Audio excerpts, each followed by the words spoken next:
Welcome everybody to the April 19th, 2018 Timberlane Regional School Board meeting. Call the meeting to order at 7:30 and a few seconds. Ask you to please keep the door opening free for egress. Thank you for our public. Welcome everybody. Mrs. Belcher, if you'll call the roll, please. Brian Boyle. Lee Doobie. Here. Kim Farah. Here. Dan Guide. Sarah Mockamer. Here. Sean O'Neill. Here. Sue Sherman. Here. Jennifer Silva. Here. Kelly Ward. Here. Seated with the board this evening are the Superintendent of Schools, Dr. Earl Metzler, and Student Representative Brian Lavoie. The presence of other district administrators as well as the Timberlane Teachers Association officers will be reflected in the meeting minutes. If I could all stand, please. Thank you, Kathy, for the pledge. Brian, would you lead us, please? I pledge allegiance to the flag of the United States of America and to the republic for which it stands, one nation, under God, indivisible, with liberty and justice for all.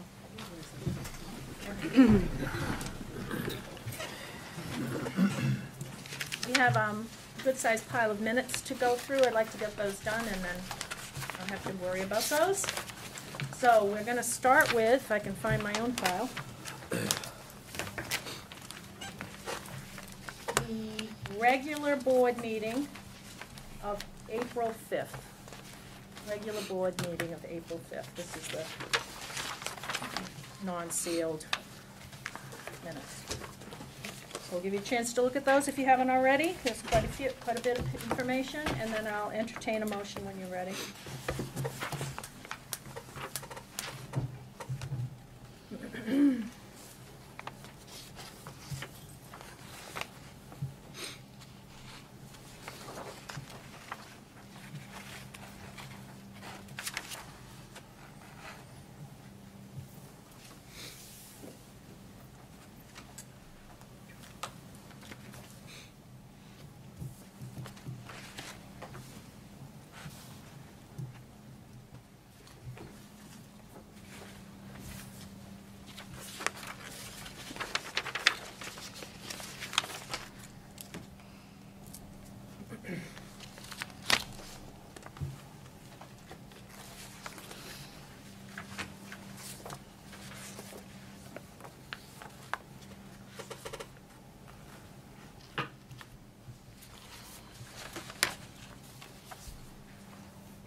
Entertain a motion to approve when we're ready. So moved. Motion on the floor from Mr. Ward. Do I hear a second? No second. To do these seconds. Comments, questions, corrections?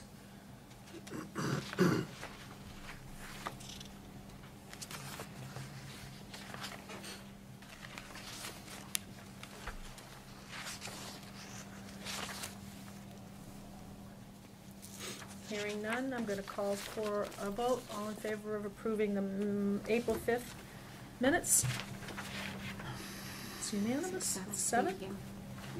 Thank you.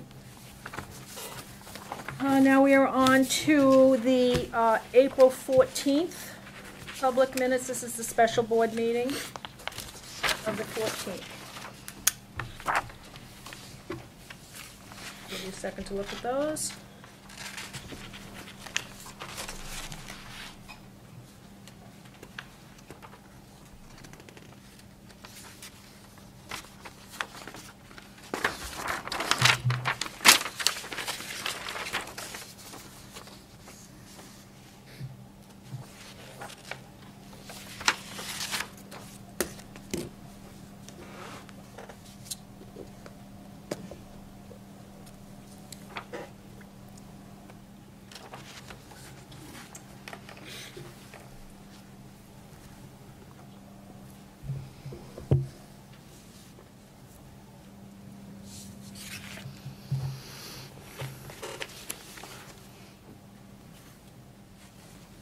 Entertain a motion to accept. So moved. Mr. Doobie makes a motion. A second. Second. Mrs. Markamer. Yeah, questions or comments, concerns? the bottom of page 1, it talks about the intent to call more staff members back once line items in the default budget and parenthetically appropriated budget. Default budget should be struck. It is no longer a default So you'd budget. like the word default struck and it just say budget? Is that what you'd like? Well, if you're going to do it that way, then you need to strike the parenthetical phrase after that.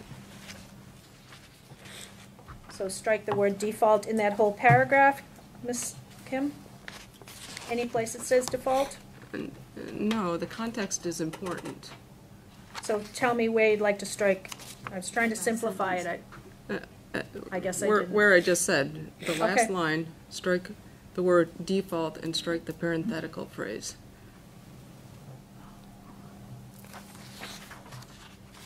So done. Anything else? Yes, Ms. Silver.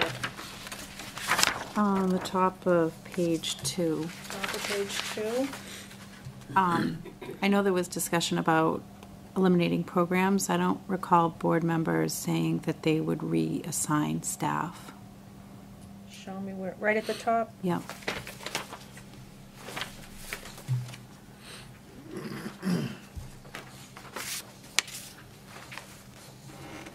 I agree with you on that. So you're concerned about the phrase reassign staff members accordingly?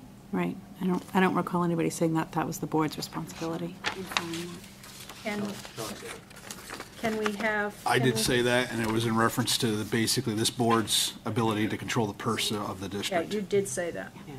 So, thank you, Mr. O'Neill.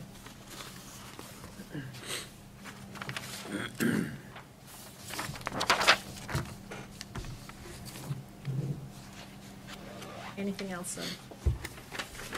If not, all in favor of accepting the minutes as corrected? 6. Opposed? Abstaining? 601. And now we're down to the non-public. We have 4 sets. So let's start with by date, please. March 22nd. These are sealed minutes. They're not for the public. If we discuss anything, we'd have to go into non-public, remember? Any of the content of the minutes.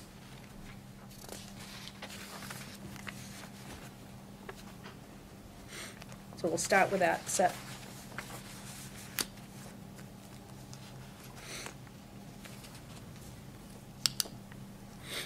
A motion to approve and keep them sealed. Mr. Ward makes a motion to approve and keep them sealed. Do I hear a second? Wait, what are we, March 22nd, sealed minutes of the non-public meeting of Would- March 22nd. the first set? We have more than one set here. We only, I Or believe, the only have- March 22nd, okay, sorry.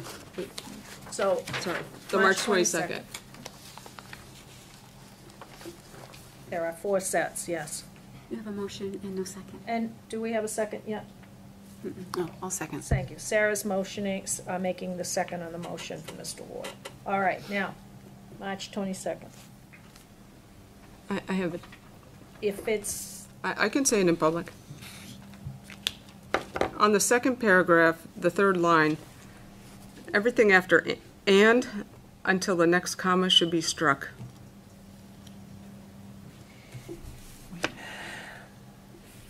I'm sorry, Kim, I'm not sure where you are. I'm on Oh, third line and, okay. third line. Yep.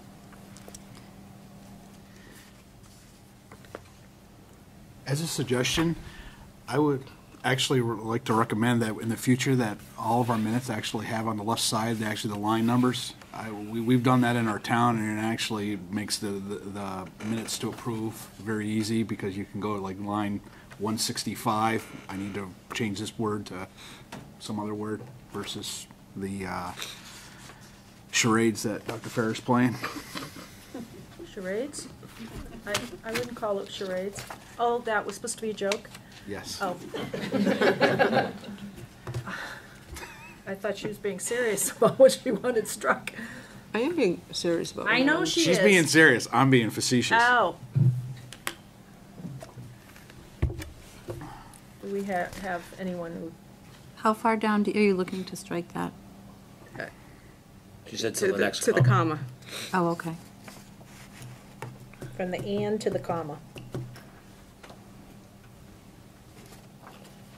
see no reason to strike it as long as he stays sealed. I don't either, so. Yeah. Because it's not a true statement. I think Mr. Boyle could speak to that. I could also speak to that. Well,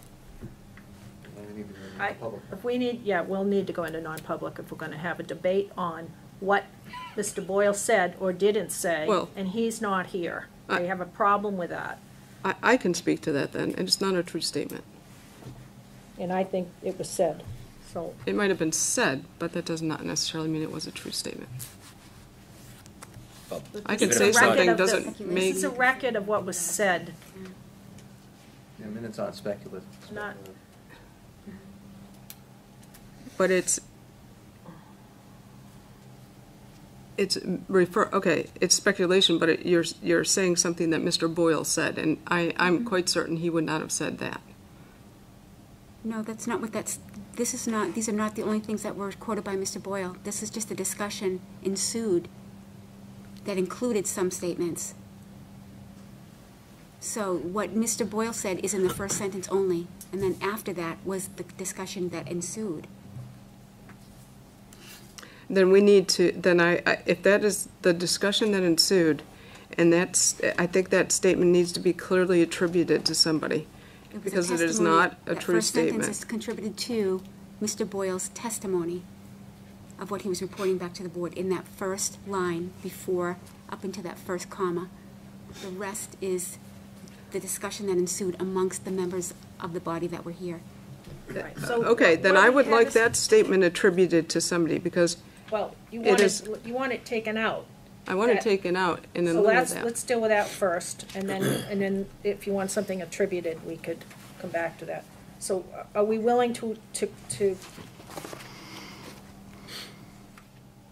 so Mr. O'Neill wasn't here, so that, Can I just ask for clarification?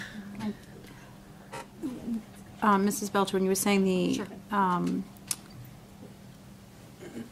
that all looks like one sentence to me. That's correct. It's just a synopsis of the conversation that went on during the time that the board was in non-public. It's not a he said, she said per se. It is not transcribed like a stenographer. It is a summary, and quite honestly, this is, I know that our lawyers have even suggested that we put far less in our minutes, but in trying to capture all of the conversation that went on and trying to be fair to all the parties that spoke, I try to include something that everybody says in the minutes so that everyone is as fairly as I can represent them in their conversations. do we have any support for Dr. Farah's removal of that section?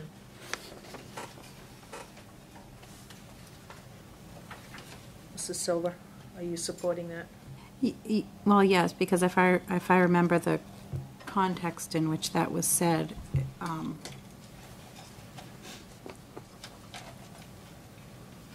Sherman? I feel that they were, my feeling is that I want these kept sealed, and I don't see any reason to remove that sentence. It's not attributed to anybody.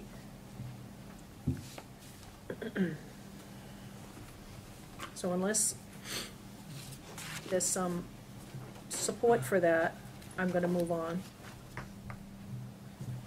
Dr. Farah, you had another something you wanted to suggest here?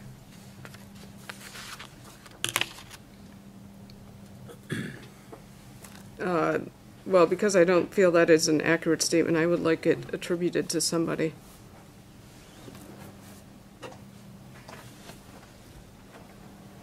And yet,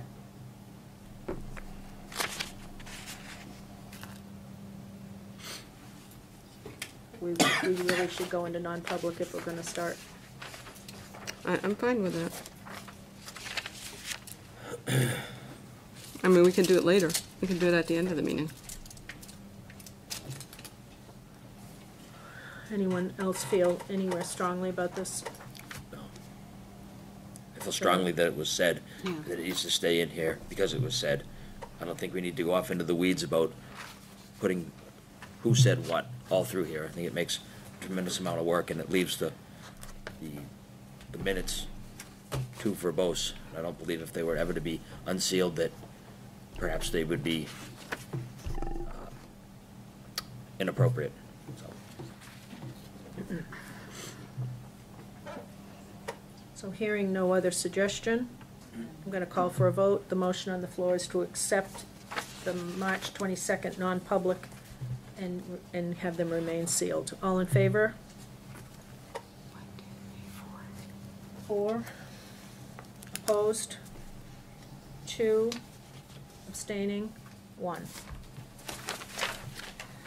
All right, the next set of minutes. These have to get handed back, by the way. Yes, these have to come back, so if those could start coming around, that would be great, thank you.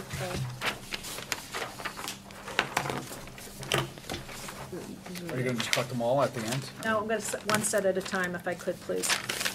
That's that one. I'm already on the next This is the 22nd, I'd like first. While we're waiting, we're looking at session 1, non-public meeting, sealed minutes, April 5th, session 1. I think there's 7 there. Thank you, Dr. Wilson.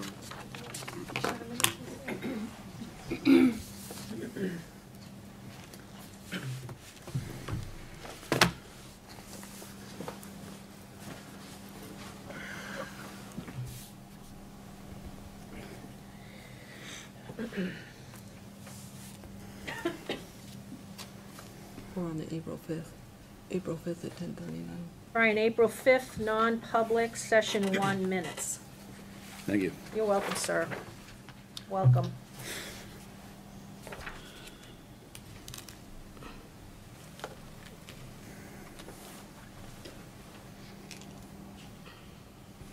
When you've had a chance, I'll entertain a motion.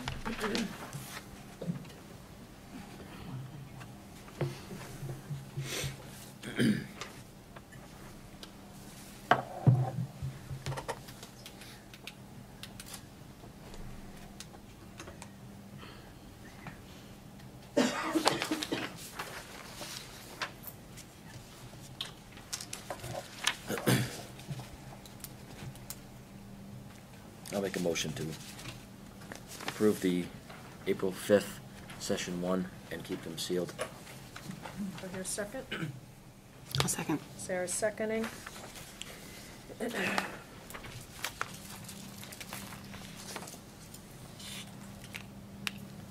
Hearing no discussion, I'll call for a vote. All in favor? Motion. So we now at 8. Six. so Keep 'em sealed? six. Oh, okay. 7 sealed. Thank you. Keep them sealed. Opposed? 1, abstaining, none. 7-1, and if we could have those passed back, please. So this should be 8 sets coming back.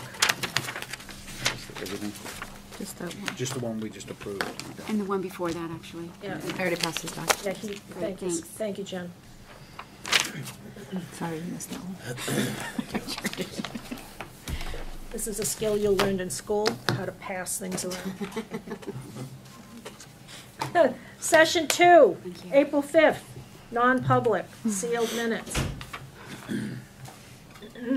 Take a look at these, then I'll ask for a motion.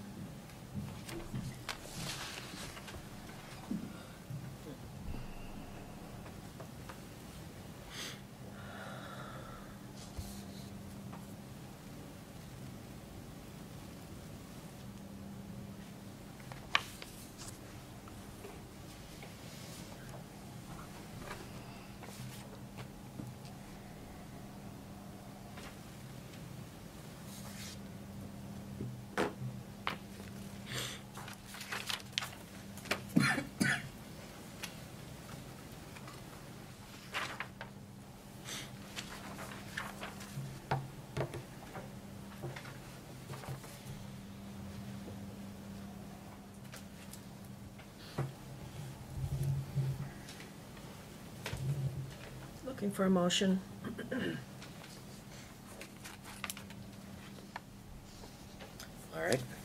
motion to approve the April 5th session 2 and keep them sealed. Second. Motion by Kelly, second by Lee.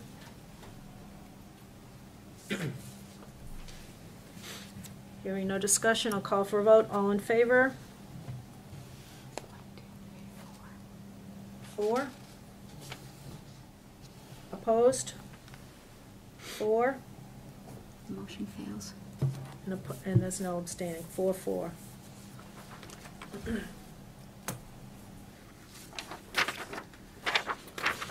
Point of order, does that mean that motion fails? Is it a 2/3 to keep them sealed? Yes, it is. Okay. Not even approved. No. Motion to approve them fails as well. So we still don't have a motion to approve them. I'll make a motion to approve. I'll second.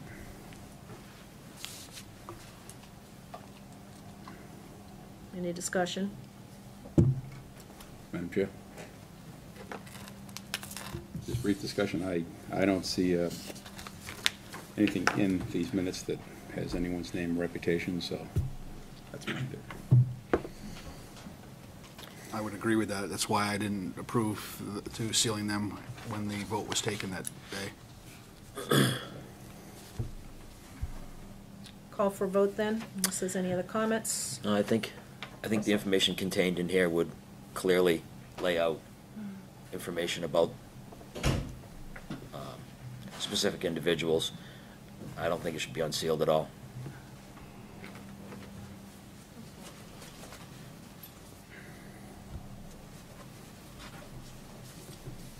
Any other comments? So this is a motion to approve the minutes and therefore it unseals them. So call for a vote. All in favor of the motion? 4. Opposed? 3. Abstaining? 1. So they are open minutes.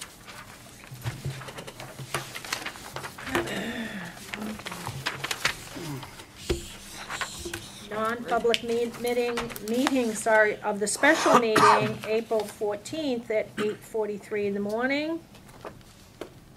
These were also sealed. Let's take a look at these.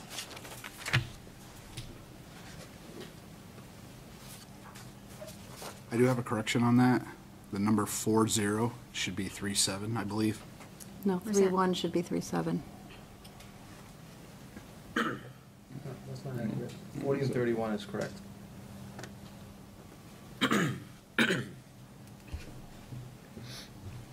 37, you're missing the 3 from, you went Yep. from 40 to 37 to 31. Right, we just went It to was the, over a couple of years. so what would you like? You were saying it should be what, 37 to I thought it was 31? 37 Yeah, because, We started at 40. Yeah, Two it games- started at 40. Two games in the and- curriculum added the 37, made it 40. Careful. yeah, but weren't they, those were eliminated last, So it says over a few years, though. Budget. We're in the budget. Yeah, the statement's But it correct. says over a few years, I think. That's over the past few all right. years. I think the minutes are accurate. It says over the past few years. All right, Thank you, I'll agree Brian. with that because it is referencing over a bigger time frame.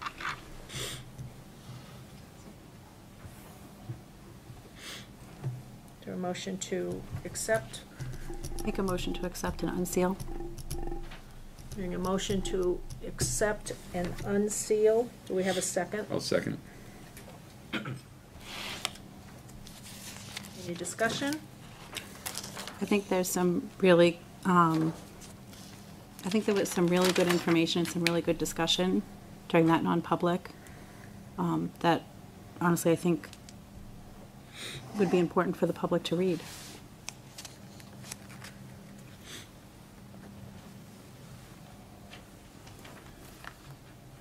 I mean, overall, it was a positive, I felt anyway, non-public session.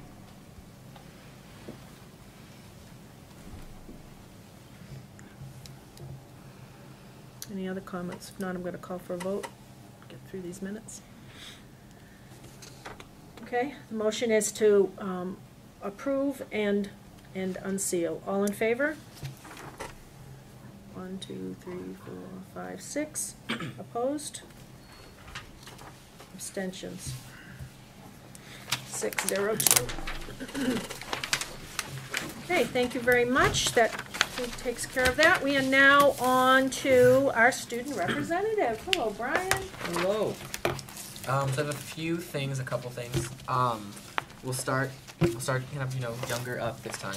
So Danville School on Friday, they're actually or tomorrow, they're doing like a little Earth Day enrichment type thing for the upcoming Earth Day, so that's coming up shortly. Also on the Earth Day note, the Science Honor Society up at the high school is doing a little Earth Day fundraiser kind of thing that they were participating in. So some, Earth Day awareness and spreading the word about that is kind of going around throughout the district. Just yesterday, the Atkinson Academy had another lip sync down at the PAC. That was pretty successful, as I've heard. And then I believe also the other day, the high school and middle school solo and ensemble night up at the PAC, which is a lot of performers. Anyone who wants to can go up there and do like a little piece with either solo or with a small group, which is pretty entertaining. Has a lot of fun for all the kids who are involved.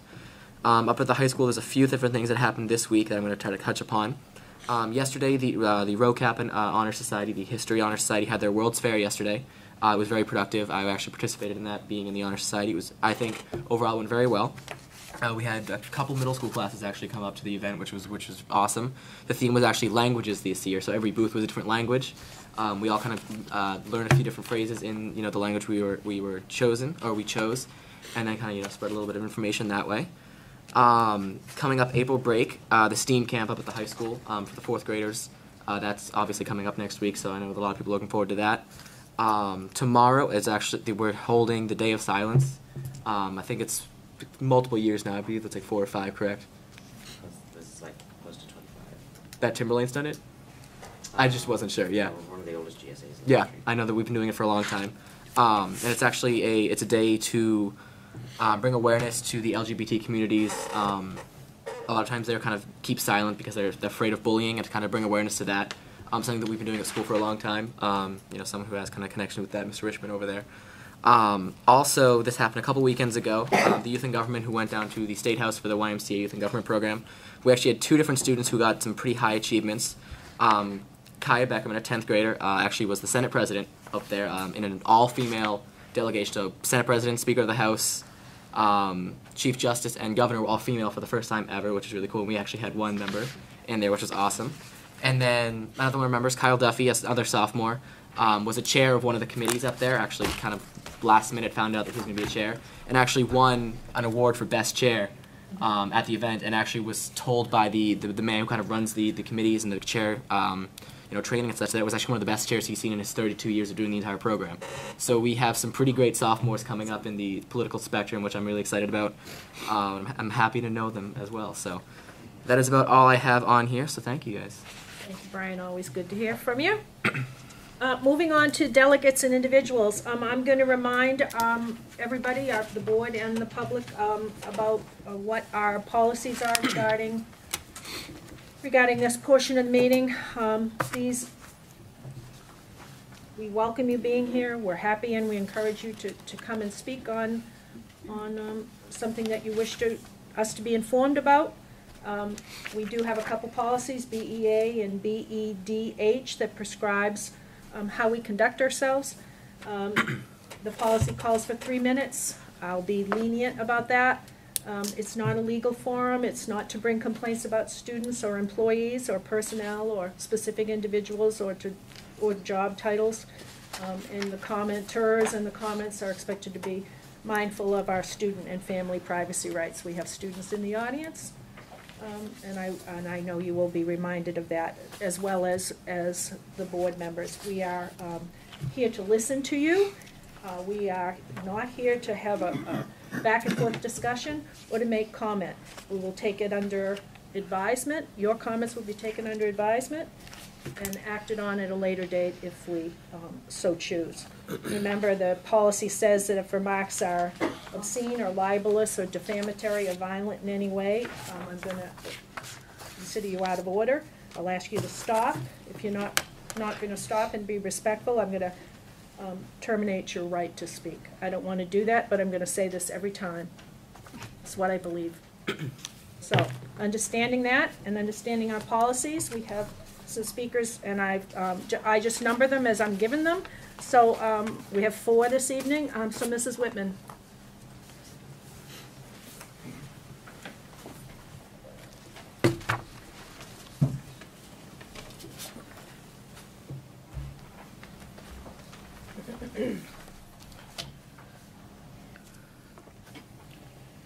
Good evening, Nola Whitman, Danville. On January 18th, I presented to the school board a formal complaint citing the New Hampshire Right to Know Law 91-A:2, Part 2, meetings open to the public as well as Timberlane Regional School District Policy, KEB, Paragraph 2 and 3. An investigation occurred, and on February 13th, I received an unsatisfactory response from the SAU.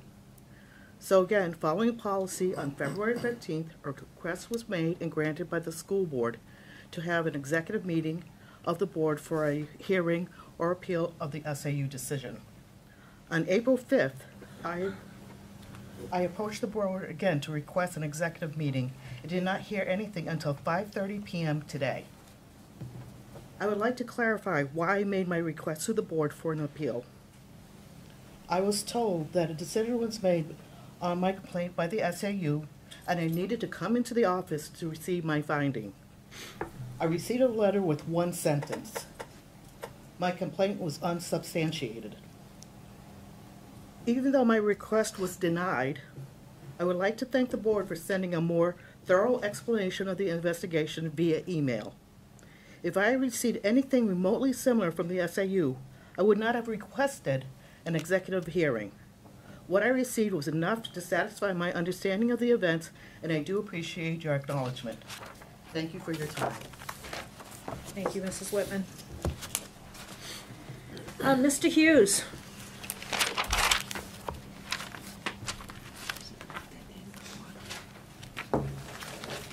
Good evening. It's nice to address this board. First, before I start with anything, I just wanted to thank everybody for putting their names in, for serving on the board. I know there's a lot of time outside of just these meetings, committees, and takes you away from your family. And I just want to thank everybody for being part of this. So watching the process this year, our hopes is that, the new board members and the old board members will come together and work together. And there's a theme that I've been seeing at a lot of the meetings,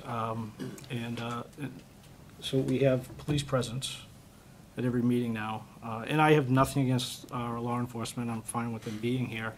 My concern is why we, is it because somebody is fearful? Is it is it from the audience? Is it members of the board that have issues together? And will it interfere with being able to work together? So, I mean, we've seen them here at last night's meeting for the SAU board. We saw them Saturday. There was an officer here. There's two here tonight, as there has been for every school board meeting. Again, I welcome our officers here. I know that, this is a detail that they take, and there's payment involved. I think the payment comes from our budget. I'm not sure if it's an SAU or Timberlane budget, but I'm just concerned that there's a cohesiveness that's not going to happen here because of the reason why they're being requested to be here. And I hope that it's not because there's fear among members of each other. And if there is, I ask that you work together to try and overcome that so that we can move forward. I know there's a lot of tension right now. We've just gone through a lot with the budget that was voted through, and I know there's some issues on concerning that, but I don't want to see that this board is dysfunctional out of fear of each other. So I just ask that we move forward and try and do better for the voters and for our students and our teachers and our staff and everything. All right, so that was all I had. Again, thank you for your time. Thank you, Mr. Hughes. So no. Mr. Richmond, TTA President.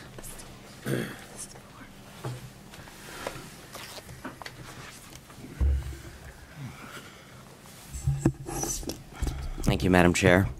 Good evening, Ryan Richmond, President of the Timberlane Teachers Association. The professionals of the Timberlane Teachers Association would like to extend a sincere thank you to the school board and administration for collaborating to change the direction of the district that the direction that the district was headed in last Saturday and for doing the right thing. We look forward to Superintendent Metzler's presentation of another list of TTA, TSSU, and administrators to be returned to service, bringing the total number of pink slips down to 15. Additionally, we want to extend a heartfelt thank you to the community and especially to the students. Our message has been the same since this chapter began. We are here for the students.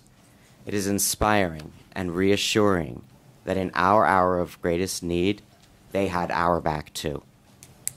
And to those students who are continuing to exercise their First Amendment rights by participating in either the International Day of Silence or the National Day of Action tomorrow, we see you, we hear you, and we support you. And if the chair will indulge me to piggyback off of Brian's presentation, I want to express my incredible pride at Mr. Duffy and Ms. Beckerman's performance at Youth in Government. They could not have done Timberlane prouder. Thank you. Thank you, Mr. Richmond. And finally, Mary Ann Springer.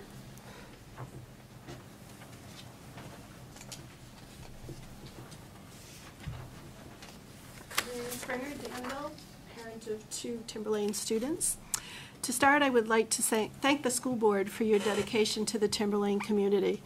I wish I had the time that you spend in order to help devote to the challenges of balancing the desire for academic excellence and the financial constraints of the residents of the 4-member towns. As a parent of 2 Timberlane students who are nearing the end of their time here, I'm very satisfied with the education that my children have received, and I have no doubts that they will be successful as they move on to college. The teachers, support staff, and administration have all been tremendous. I was present at the public hearing on the proposed and default budgets and the subsequent deliberative session where the proposed budget was increased.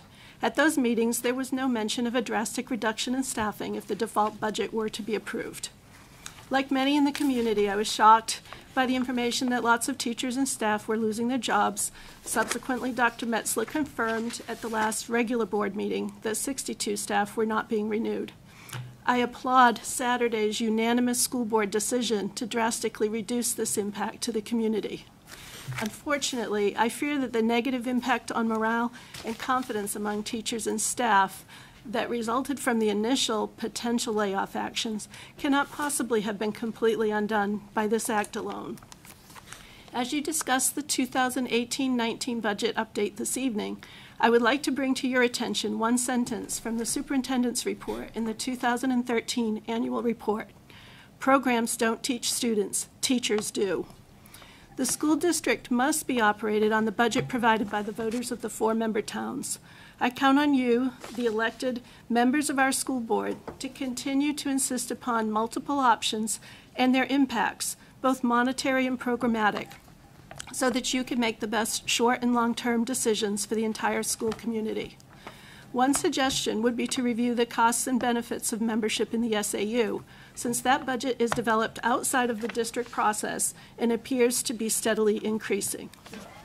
In closing, a sincere thank you to the members of the school board and to the professionals within this district who tirelessly go above and beyond to serve countless children, including my own.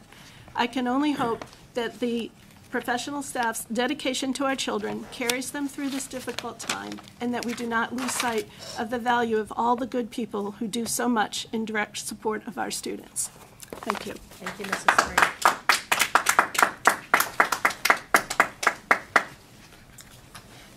Okay, thank you very much, everyone, for being here. And we're moving on to our current business, which is a public hearing. So I'm going to open a public hearing at 8:09 regarding donations. Dr. Metzler, or is oh, I'm sorry. Mr. Pedersen, how are you this evening? I'm well, how are you? I'm well. Good evening. Mark Pedersen, the Academic Dean of Science, Engineering, Industrial Trades, Computer Science, PE, and Health. If I may, I'd like to take a moment first to just recognize all those individuals and businesses that have supported STEM education over the number of years in non-monetary donations. With their help and support, we have grown the engineering department and sparked interest in science and engineering like I've never seen before. Specifically, I'd like to thank all those science and engineering teachers in grades 6 through 12 who I've had the privilege to work with. Second, I'm going to read off a list of names who are either former students or have businesses in our communities or live in our communities. So Frank Polito, New Hampshire Technical Institute, Vic Gigolo, Data Ed, Scott Metzgemer, Scott Electronics, Rick Blair, Schneider Electric, Keith Violet, Air Rocket Works and DECA, Keith Kellerman, Lonza Biologicals, John Quinn, Raytheon, Jean Marie Ward, Fidelity Investments, Frank Cornelius, New Balance, Dennis Nafif, Spartan, and Darcy Bays from Scandia. All these people have given a tremendous amount of time and energy to work with our students, provide tours, and just really inspire our kids in all areas of STEM.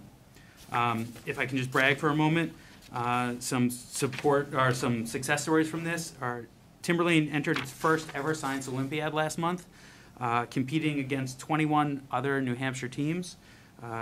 Those students placed in the top 10, in top 10 in 8 out of 10 events that they entered, coming in top 5 in 5 of them and placing first in astronomy. So their first time out is pretty good. Congratulations to Paul Vigent and those students who competed. Secondly, we have the largest interest in engineering classes ever at my time at Timberlane. Currently, we have 149 students taking engineering classes and 153 requesting them for next year, so that program is just growing. So now on to the donations. Thank you for that little bit of bragging. You're welcome. So first is a $5,000 donation from New Balance to support the high school robotics team. This is about the 4th or 5th year that this donation has been coming in from New Balance. And like I said, Frank Cornelius works at New Balance and he's a district resident. These donations are starting to pay the dividends that they have intended. At the robotics statewide meet in February, the team made it to the finals, which was the first time ever for this VEX robotics team. And then at this past weekend's meet, the Timberlane robotics team placed first in their division. The growth and success of this team has also helped to engage interest in robotics at the elementary and middle schools. Recently, the middle school won a grant to support their own robotics team.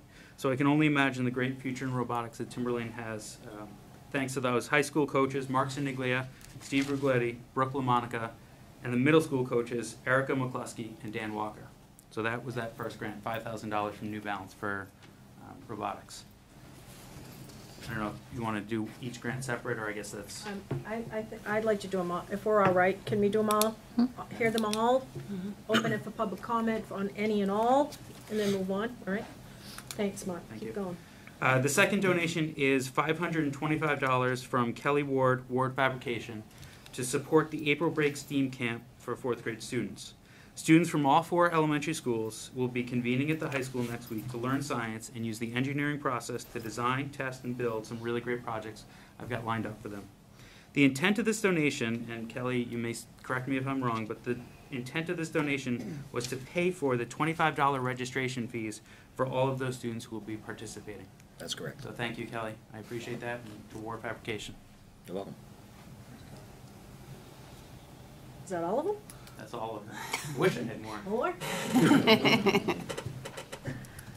So now we're open for public comment, questions from the public and from the board.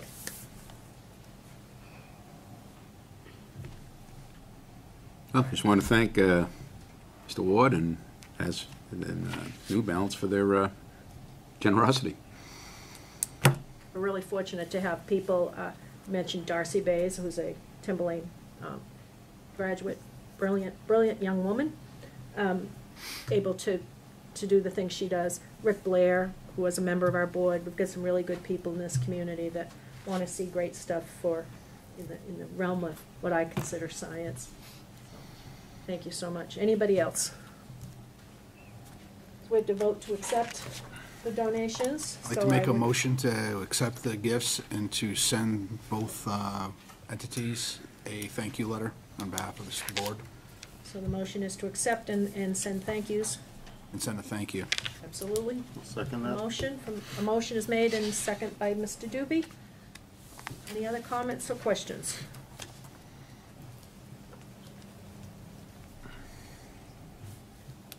let's see, did I do that out of order? Close the hearing? No, I did it No, right. I did it right. you All right, did. we're gonna vote. We get this all in the right way for legal here. All right, so, all in favor of the motion? I'm abstaining because I'm obviously in favor. 7, right? Opposed, 0, abstaining, 1. Thank you. I'm now going to close the public hearing on our donations. Thank you so much, Mr. Pedersen. Thank you very much. Appreciate it.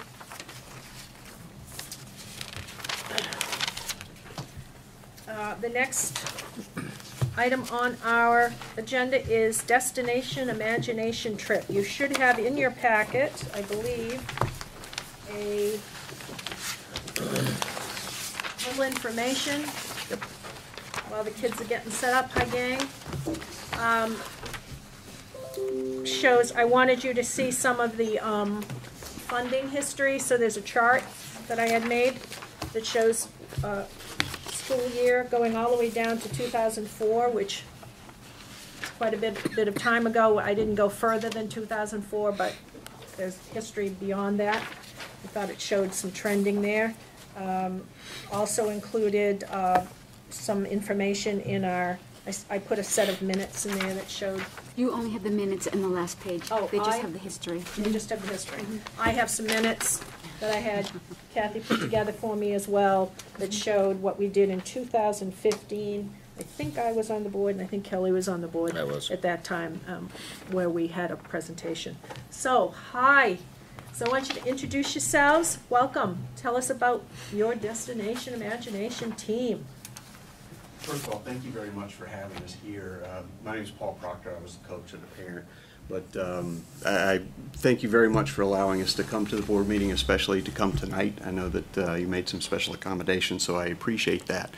And it's my privilege to present to you guys tonight the team Ginger Snaps, the high school Destination Imagination team who came in first place in the regionals and in the state competition.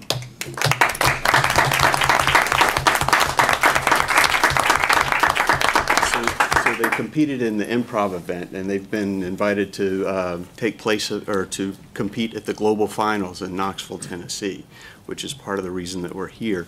And now I'll let them talk a little bit more about what they've been doing and what they hope to do. All right, so Destination Imagination. Hang on one minute. You tell your name so we get that in the record. Patrick Proctor. Hi, Pat. Destination Imagination is a STEAM organization that allows us to build creative problem-solving skills through many different challenges and opportunities. And specifically what we did is the improv challenge, which in doing so we researched all about explorers and cultures, and after all that hard research we put it all together into an improv skit. And it really allowed us to creatively solve a bunch of problems with setbacks incorporated. And then also there was the instant challenge, in which we built a structure that was randomly given to us using different materials, and it allows us to hands-on creatively make stuff, which is a great opportunity. I am Kate Proctor. Hi, Kate. I am Patrick's older sister. We have all been doing DI since we were in elementary school, and I think that the positive effects that DI has had on us is immeasurable. I don't think that I would be able to be here and speak in front of all of you tonight if I wasn't in DI. It's taught me to speak publicly. It's taught me to be creative as I grow up and I get out of childhood. It's taught me to work together, even if me and my teammates have different opinions. It's taught me hands-on about science and engineering as I try to make structures out of straws and paper and string. This challenge specifically has taught me about history as we researched explorers. It has also taught me about literature, again researching explorers like Alice in Wonderland and Don Quixote. and it's taught me about science and the power of teamwork and what 3 good friends can accomplish. And I think going to globals will also be a very educational experience. Yeah, so at Global Finals, it's a competition for... Oh, yes, sorry. Hayden Bean. Hi, Hayden. Hi. At Global Finals, it's a competition for 48 different states, 15 different countries. They all have representatives for the 6 different challenges. There's fine arts, scientific, structural. We did improv, as stated by them. And some of the different activities you can do at Global Finals is pin trading, which is one of my favorites. You get to trade pins with people from different states and countries, and it really helps you build like confidence in interacting with people, and it allows you to experience a little bit of someone else's culture, like how they would interact and what you would have to do to get their attention and things like that. Another thing that we do there is the expos. It's companies come and sponsor Destination Imagination at University of Tennessee, and we can do many different activities for STEAM-related activities. And yeah, that's why we want to go.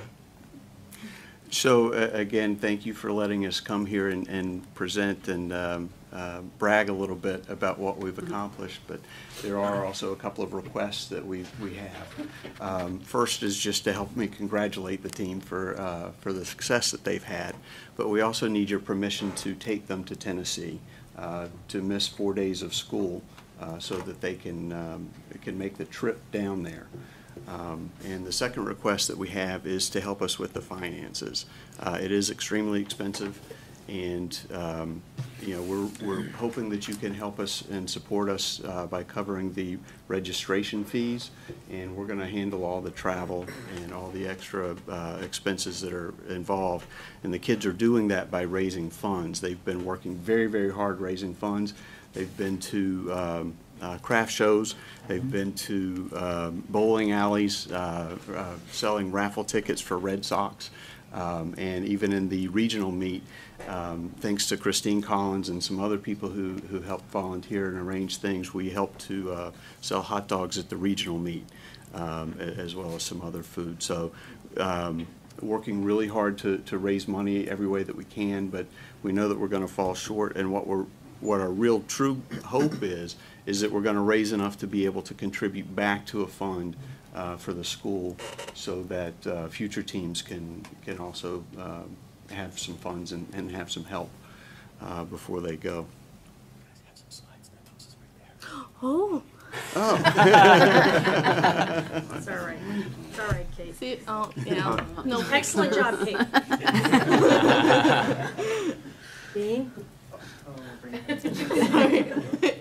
There we go. The one? That's Yes. the slide. Tell us a little bit about it.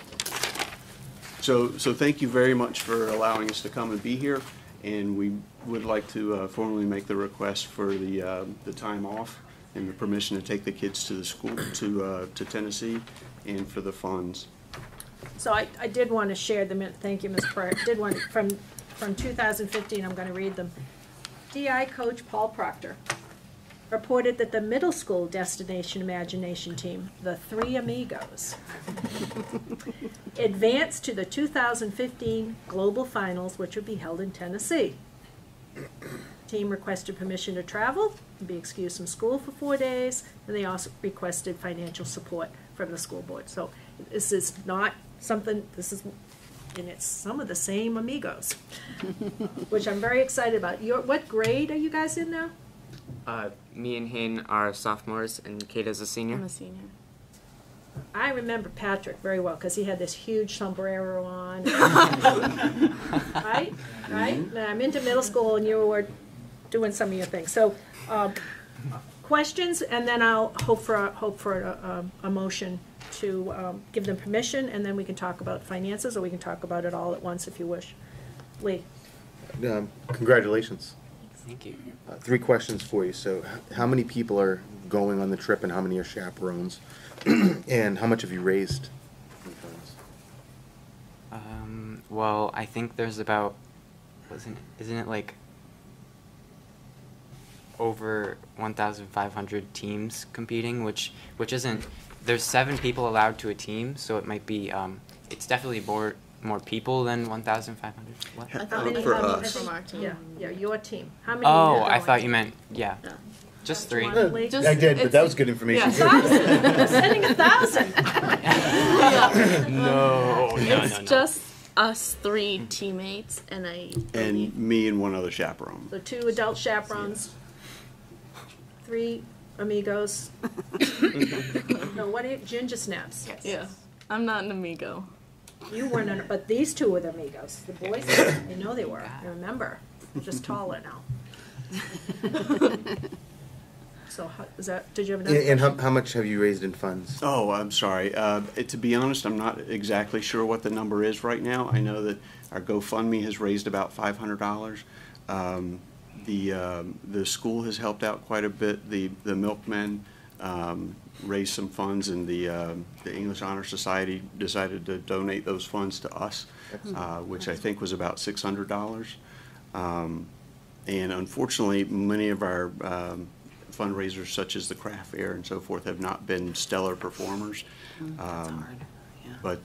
But I'd say that we've raised pretty close to $1,500. Excellent. Thank you. Other questions or comments? Anyone? We need to give permission for them to miss the school days. So. Can I just ask one other question? You made a comment, and if you can just go back to it for a second, about if you raise additional funds, you were looking to maybe set something up. Yes, there is actually a fund that was started a long time ago in the high school for DI, but unfortunately it's gone down and down and down and dwindled. And if we raise enough funds, what I'd really like to do is take the excess funds and contribute them back to that. Put in that particular fund that's held at the high school. That's right. That's right. So the funds that we raise are not for us, but they're for DI. Other questions before I ask for a motion to first permit them to, yes, Dr. Furr. In terms of funding this, I'm just looking at the budget right now, and I don't see where in our school board services line that we have the funds for this. So, you don't think we have any money in our discretionary account? I'm not sure what line is the discretionary. I'm looking at School line board 2319. Well, I'm not looking at any lines, so if you're saying it's that line, that's our discretionary account. We could ask the business manager to step in if you wanted to ask a question about where, if we gave them any money, where would that money come from? That was my question. I recall a month or so ago, We took it, yeah, when the last student group came in front of us, there was the. we all liked the idea to support it, but then the coffers were running dry, and I don't remember what the numbers were, though. There was something left. I don't remember what it was. I don't know if Jeff remembers. I do We not. asked the wish to business ask manager the business manager what's to left come- in 2319. Come up to the horseshoe, if you will, Mr. Dowd. It takes me a while. The brain is slow. I'm not old.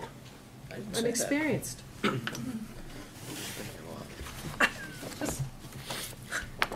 Good evening, Hi. Madam Chairman. So the question is, we obviously would like to help, so where would the money? I would work with the high school to see if I can maybe shake some cobwebs and see what they have hanging around at the end of the year in their various accounts. They have some student activity accounts, which may have some funding. And there may be some other accounts that I could work with them to cobble together in an appropriate way.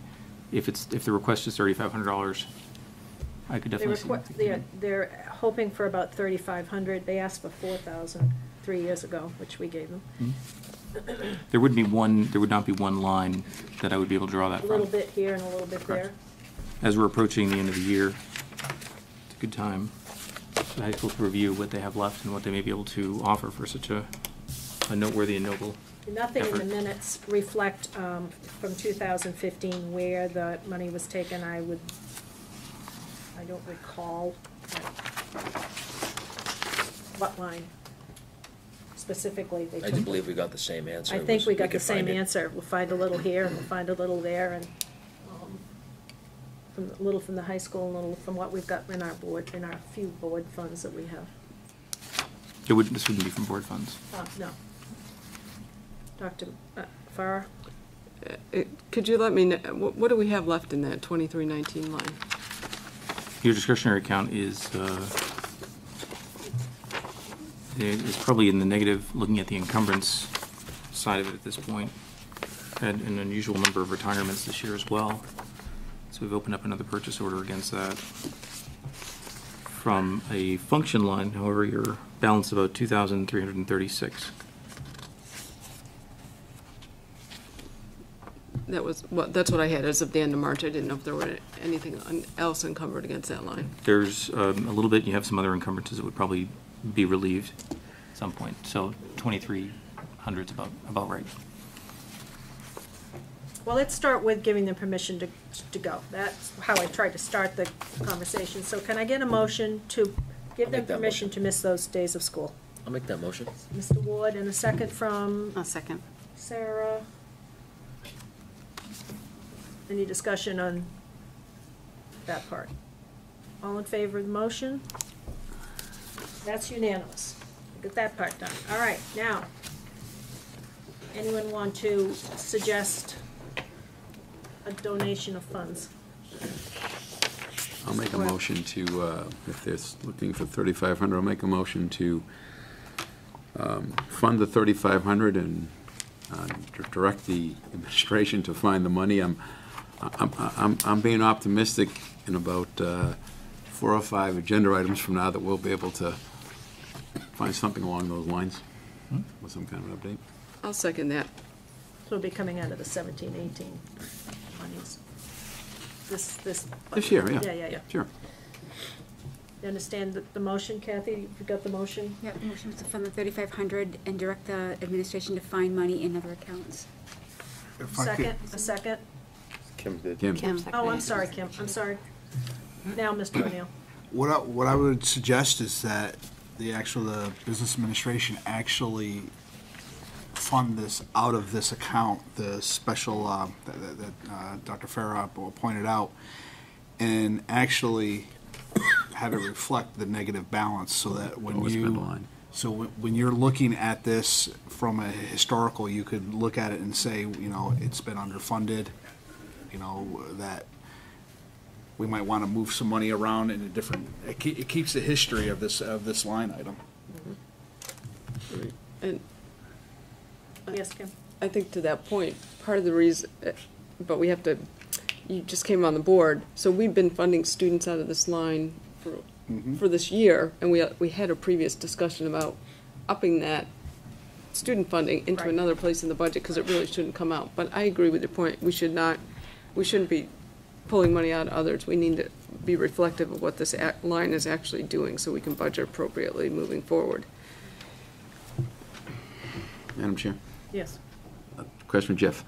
Wouldn't your year end probably would show that? If you move money around, if you go,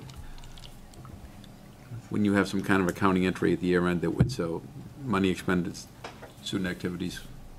Sure, and I can do it in one of two ways. My intent would be to fund it through the school board account, but if I had to make a budget transfer into the school board account to cover that, what I think your point is, Mr. O'Neill, would be that it would be good to have these aggregated in one place so we can take a look at them and decide if it's more beneficial to budget these where they should be. And what we're finding is that these will come in a year, because we've had some level of success with Model UN or whatever the program is.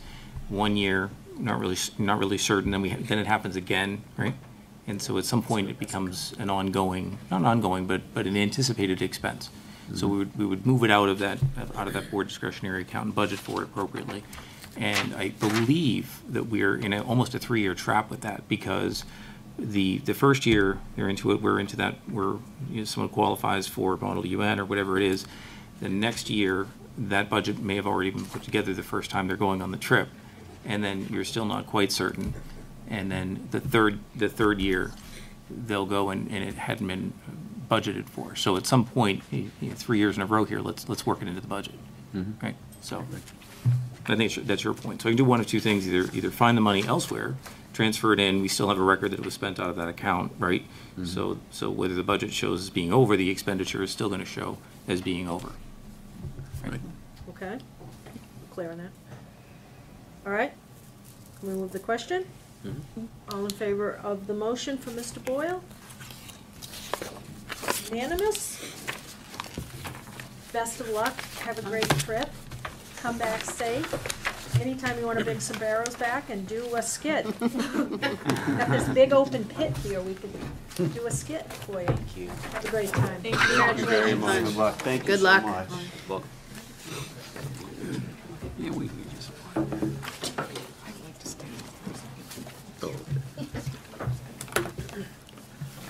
Next on our agenda, What's that?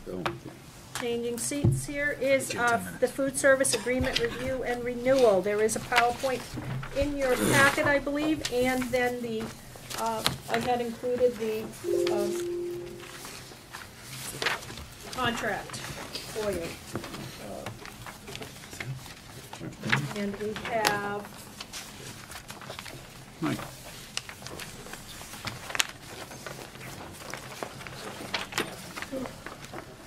Tonight. Mr. Gary, are you? What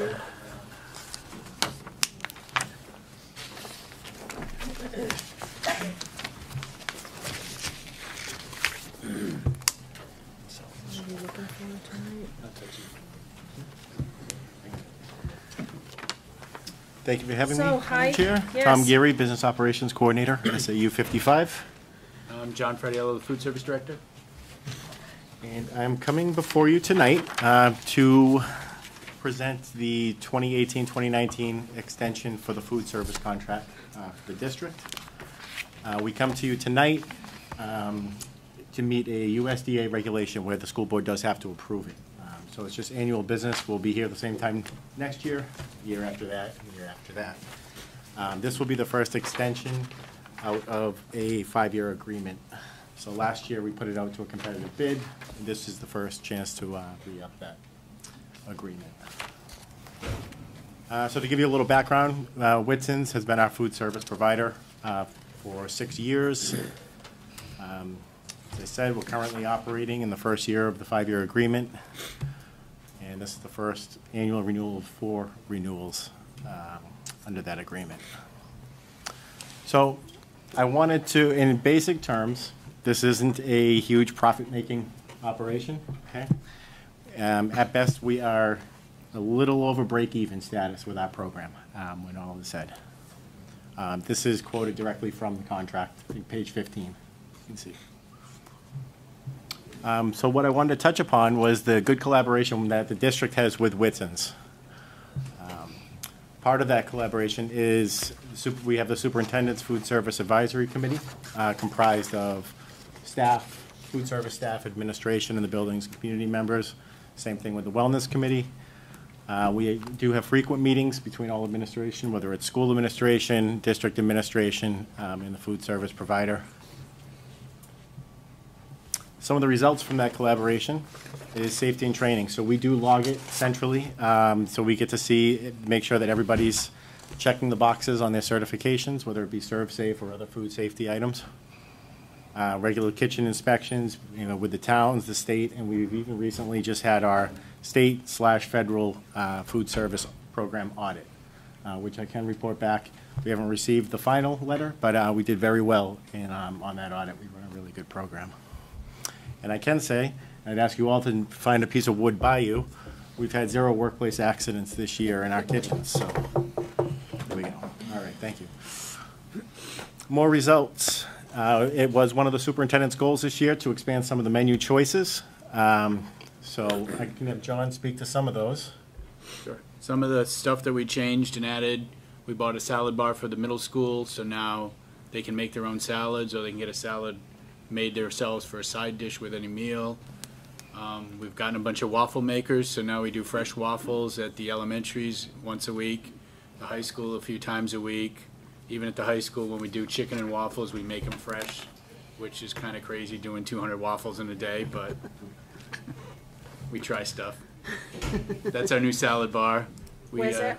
Can you go back? Where's that picture from? I don't know if I can. That salad bar is at the middle school. Middle school? So they have, every day different stuff in there. They can make their own, or they can just take what sides of whatever they want. Very popular with the kids and the teachers. We also, part of our new contract was we got a new cooler for the high school, display cooler. It's kind of a warped photo, but you have smoothies and parfaits on the top. You have little side salads underneath. Towards the bottom, you have a bunch of grab-and-go pre-made salads, and then some side dishes, fresh fruit on the bottom. And this is a new station we put in at the high school. It's a nacho station and tacos. We also, if you see behind there, there's a little panini grill I confiscated from across the way at the deli, and we do quesadillas to order. So we're always trying to do some new and different stuff, keep adding stuff. We usually don't take much away. Here's a photo of our visiting chef. Every school had a visit from one of our visiting chefs this year. At the elementaries, we did kind of tastings where they try to introduce the kids to new products. We did like a roasted kale salad, and then some guy dresses up in a monkey suit or a hippopotamus. We did smoothies last week at Danville. At the high school, we try to introduce the kids to different dishes, like we've kind of done a couple Asian dishes at the high school and middle school this year when the chef came to visit. So that's kind of training for the staff on some techniques, but it also gives the kids something different to try. So I wanted to share some of the numbers from last year, because we did have those are the only year end that we have under this contract. So in total, we had just over 300,000 total student meals served, 9,500 or so adult meals served, and 209,550 a la carte items. That could be anything from a drink to a snack. To a sandwich, to a slice of pizza, whatever, yeah. So this is where we are so far. So from August to March in 17, you can see the meal counts compared to this year where we're at. I think the numbers are tracking very well, given the number of days that we've had compared to last year. As you can see down below, we've had 3 less days this year. And financially, from our tracking, we're right on course as we were last year. And finally, I wanted to extend a deep appreciation to our food service staff, along with John. Very dedicated folks, very familiar faces to the children in the schools. All very kind, hardworking people. So I would guess that they know your kids better than probably anyone in the school, and most of them at the elementary level know every single kid by name, what they're going to eat. And what kind of pizza they Oh like. God, my deli people, they know they start making the sandwiches as they see the kids walking up. That's how it is. And most of them live in your community. I mean, I'm the only foreigner, I think, here. Most of them are within these 4 towns. Questions, and then we'll look for a motion to accept the recommendation to renew for this coming year. Jen? Just a comment. Thank you for the salad bar at the middle school. My middle schooler now eats salad and asks for it at home. It's a big improvement, yeah.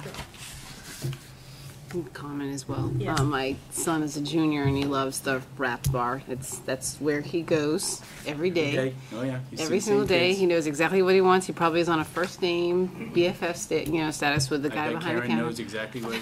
I could show him a picture and she could make a sandwich. Yep, pretty much. Yeah. So it's great. I'm very happy with it. Thank you. Anybody else? Kudos. We could all go to lunch Kudos. someday. Yeah. Yes, absolutely. Brian, you want to escort us to lunch someday? Oh, of course, anytime, yeah. Long as there's somebody in a suit, in a monkey suit. That's the goal. That can be arranged. All right, so. So I just wanted to explain the next steps. Yes, please. If you all graciously vote tonight, we would then send this off to the state for their review and approval. We would then put it in front of Dr. Metzler, superintendent, and then finally bring it back to the vendor for signature. So that's the process we would follow. So I'm looking for a motion to recommend the one-year renewal, I believe is the phrase, one-year renewal, Just which before that, is 18-19. is there any, what's the financial adders in here in the fine print of this, you know? Yeah, the financial, I think that the price increases are tied to the consumer price index, which is stated in the terms in the contract. So that's what the limit is on the increases. So that was stated in the this original contract. That's correct. All right. I'll make a motion to accept recommendation for the renewal. For 18-19. Second? Jen, you seconding? Thank you. Any other questions? Go food service. Are we ready to vote? All in favor of the motion? Unanimous? Thank you very much, gentlemen. Thank you. Thank you. Moving on. We are at pre-K curriculum. This is first read, I think. And you should again have in your packets stapled together. This is the format that the curriculum committee presents, and I've also included the policy that it goes with. I think that's important that you have that documentation, so you have those things to look at, so that there's a connection for you. So draw your attention to the curriculum development and adoption policy. I think it's IGA, which used to be a grocery store in the old days. That's right. So we are on the pre-K. Hi, ladies. So introduce yourselves. Make sure everybody on the board knows who they're hearing tonight. I'm Kathy McKechnie. I'm the preschool coordinator for the district. Mary Woodman, Assistant Principal of Academics at the high school. Melissa McDonald, Elementary Literacy Coordinator. We're here tonight to bring the pre-K curriculum before you. Just to give you a little bit of history, we did, when we brought our first round of curriculum through 4 years ago, there were pre-K documents that were included for math, science, social studies, and ELA. Those documents were written without competencies, as at the time, the state had not yet published standards for pre-K. The standards that we wrote the rest of our documents off of started at kindergarten. So our wonderful pre-K people got together and they looked at what we had written at the kindergarten level. They looked at what other states have used for their standards and sort of backed it up. But because there was nothing published by the state, we did not go through the process of writing competencies for that level. Over the summer, Kathy came to me very excited because the state had finally published the New Hampshire Early Learning Standards for pre-K. So we've got a great team together. The teachers were wonderful in all of the different curriculum that we have brought to this board. I think this was the group that got it done the quickest. I think we did 3 full days we started in October and we brought it to CNA in March. So they did a lot of work, and it was a fantastic experience. We did use those frameworks that were put out by the state just recently. We were able to use the same model, the UBD model, that we used for all of our other curriculum K through 12, and we aligned as when we finished the product, we actually sat the pre-K and the K together so that we made sure that there weren't any discrepancies in that alignment, even though they were not written off of the same standards. You'll see in the packet that there are 7 strands that are covered in the pre-K standards. There are social and emotional, language development, emerging literacy, cognitive development, early numeracy, science and social studies, approaches to learning, physical development and health, creative expression, and aesthetic appreciation. So it seems like there's a lot in there, but unlike our other subject areas, we do not have pre-K curriculum for PE, for art, for all of those other unified arts type courses. So it is all encompassed within this curriculum that you have in front of you right now. The other piece to point out is that we did also include the 21st century skills in this, much like our K through 12 documents.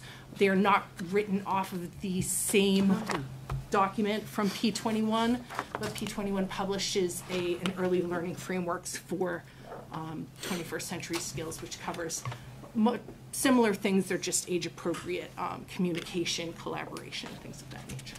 So at this point, I'm going to turn it over to Kathy and Melissa and let them talk a little. Thank you for having us this evening. This is a really exciting time for the preschool.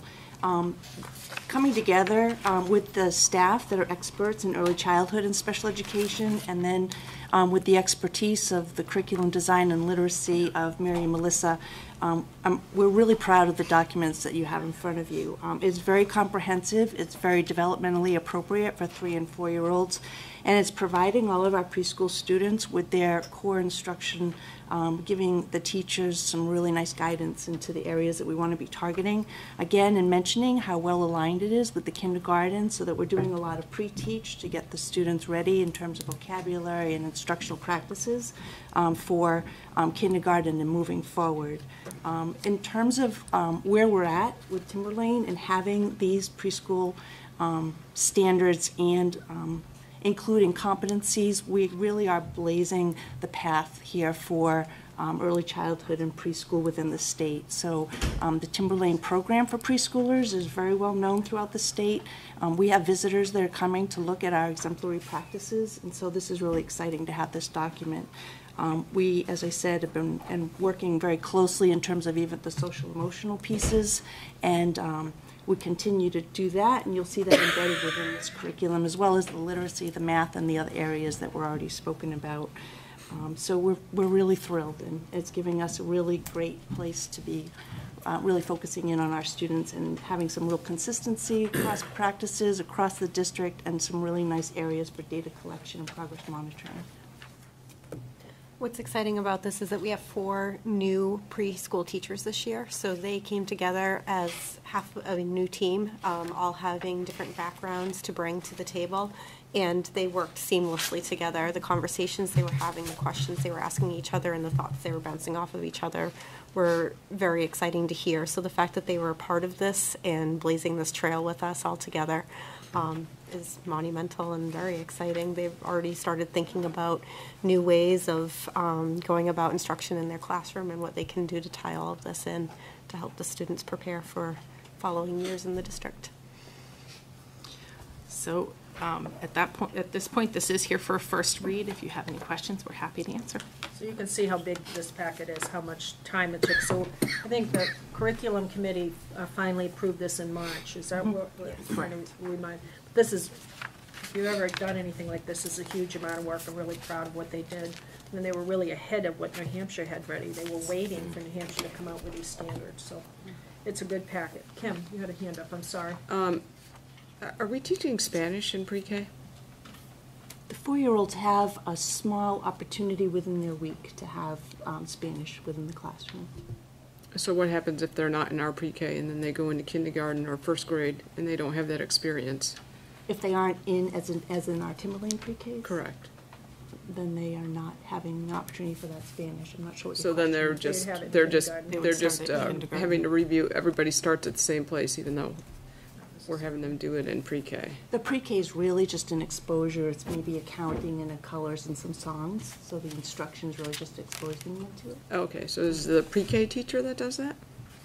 It is the FLES teacher that's coming in. Okay. Am I correct in saying she does 2 15 minutes? Yeah, they're very short. Okay. 15 minutes, tops, 15 20. minutes, exactly. Not even 15. Okay, right. And just one other quick question for Ms. Woodman. You're the assistant principal in the high school? Yes. Can you explain why you're involved in pre-K curriculum development? Absolutely. For the last 4 years, I've done a lot of work facilitating the curriculum writing of all different subject areas from K through 12. So they asked for my support with the structural aspect of it and basically going through the UBD format and supporting that work. Okay. In terms of the content, I had nothing to do with that.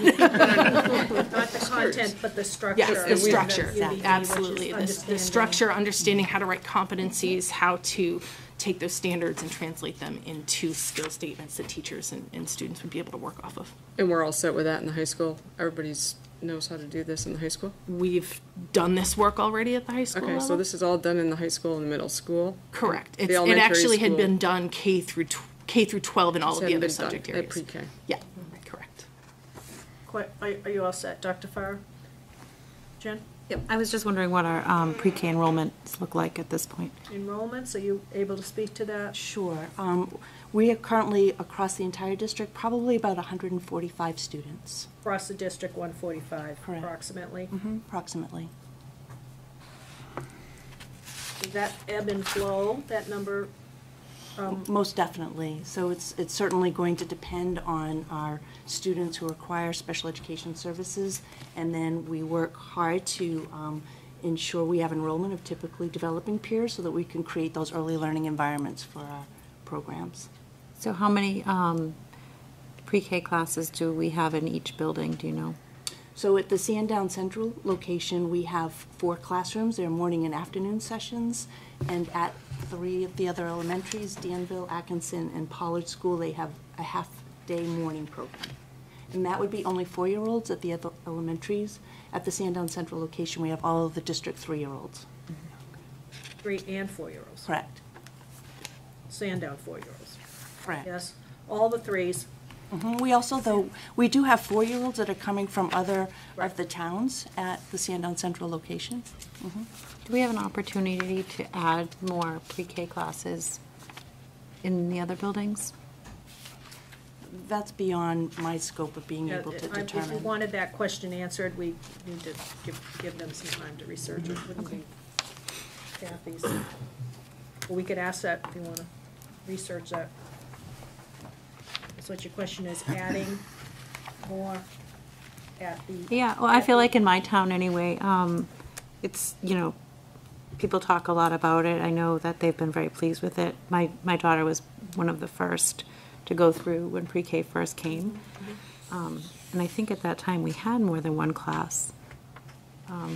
But now, But you it know, ebbs and seeing, flows. I mean, that's why I right, said and, it ebbs but and seeing, you know, this curriculum established, it just feels like the program is building and enhancing, and if there's a want or a need.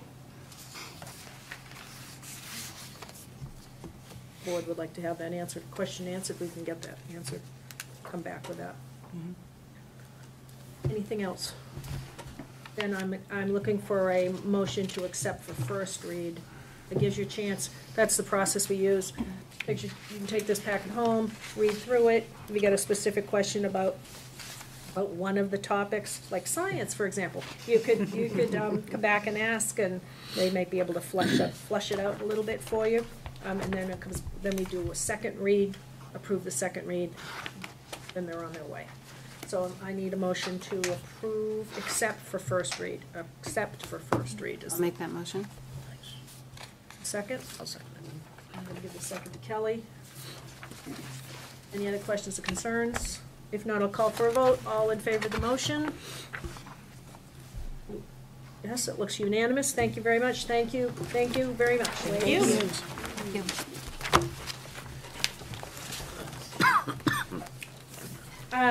Freedom Shrine proposal. Thank you for being so patient and waiting for us. You have in your packet, I believe it's a 1-page. I think it's actually 2 sides. There's a picture on the other side. Yeah, okay. 1-page, 2-sided,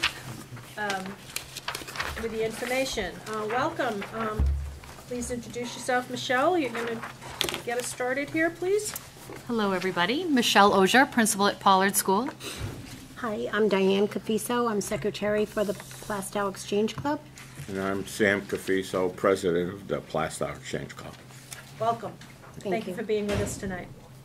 So we're here today. Bob Harb, who is the president of the Plastow Exchange, is he president or is he? No, Sam is Oh, president. Sam. Oh, he's the chair past of the national. And he is also the chair of a committee, the Plastow Exchange Freedom Shrine Committee. And he came to talk with me the other day, about a month ago, and asked if Pollard would be interested in receiving the first Freedom Shrine as a gift from the Plastow Exchange Club.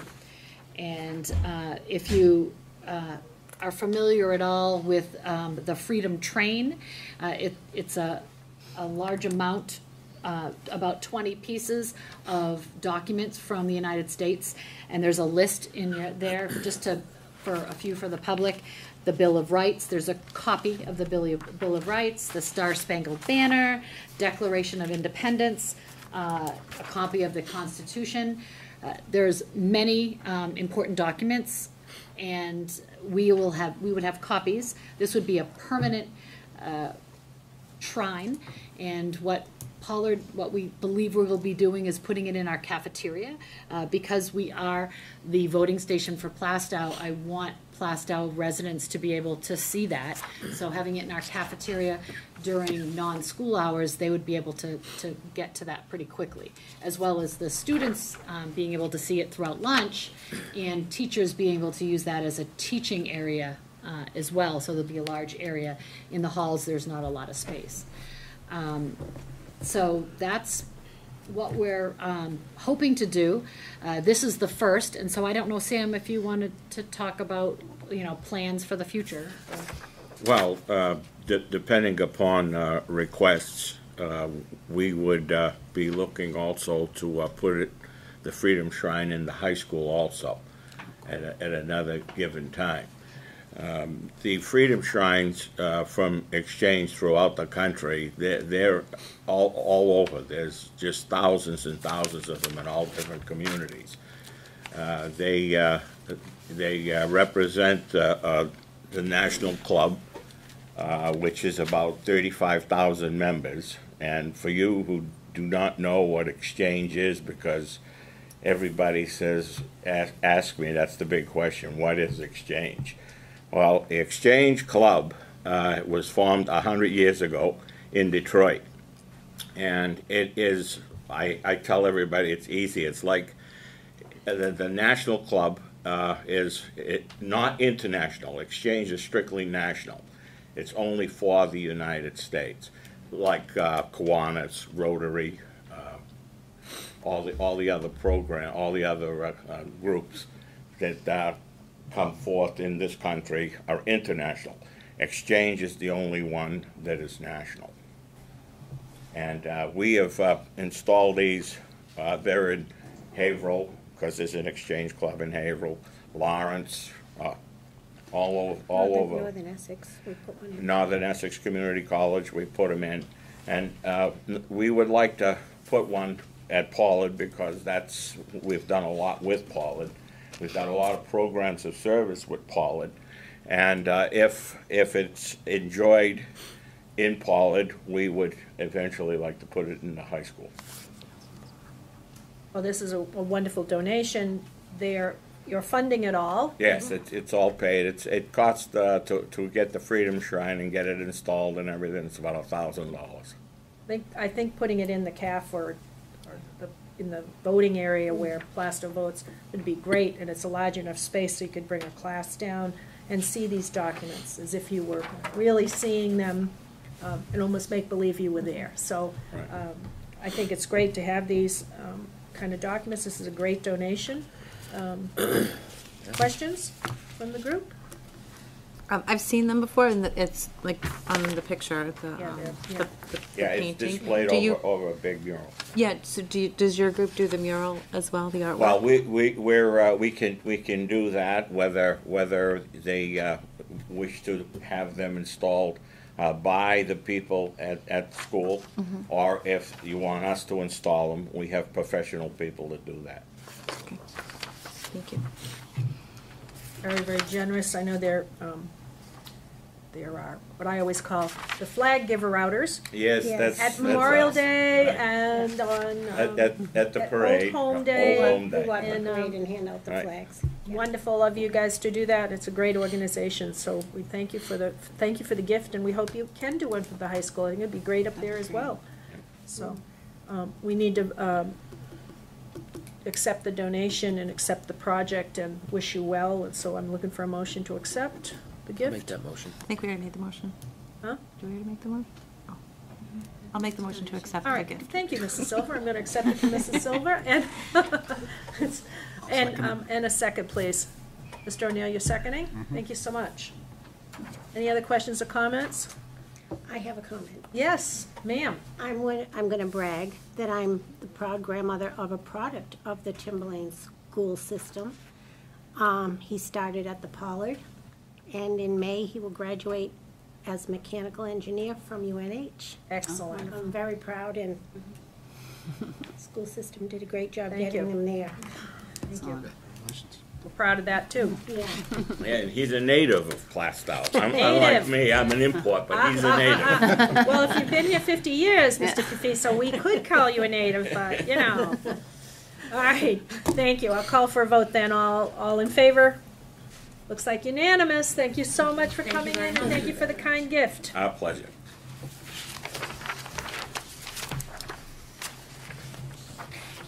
I'm wondering if you would be willing to put the treasurer's appointment, just move that down and get policies done and the budget done. I know you're anxious to get to that because Kim and I have some information to report, and I believe we should, because it's about the candidates, go into non-public, so I'd rather do that at the end, if you'd be so kind to allow that. Yeah. All right? So Kim and I have good information that we want to give. So if not, we'll go down to policy, second read, action.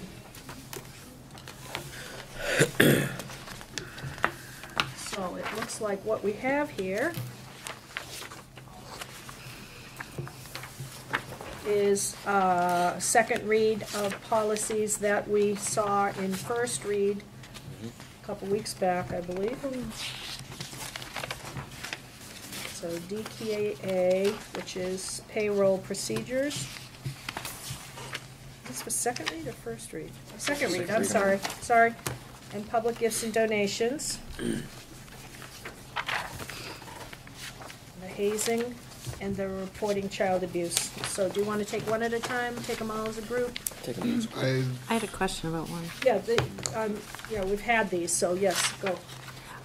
Sorry, I didn't pick up on this earlier. The child abuse reporting neglect one.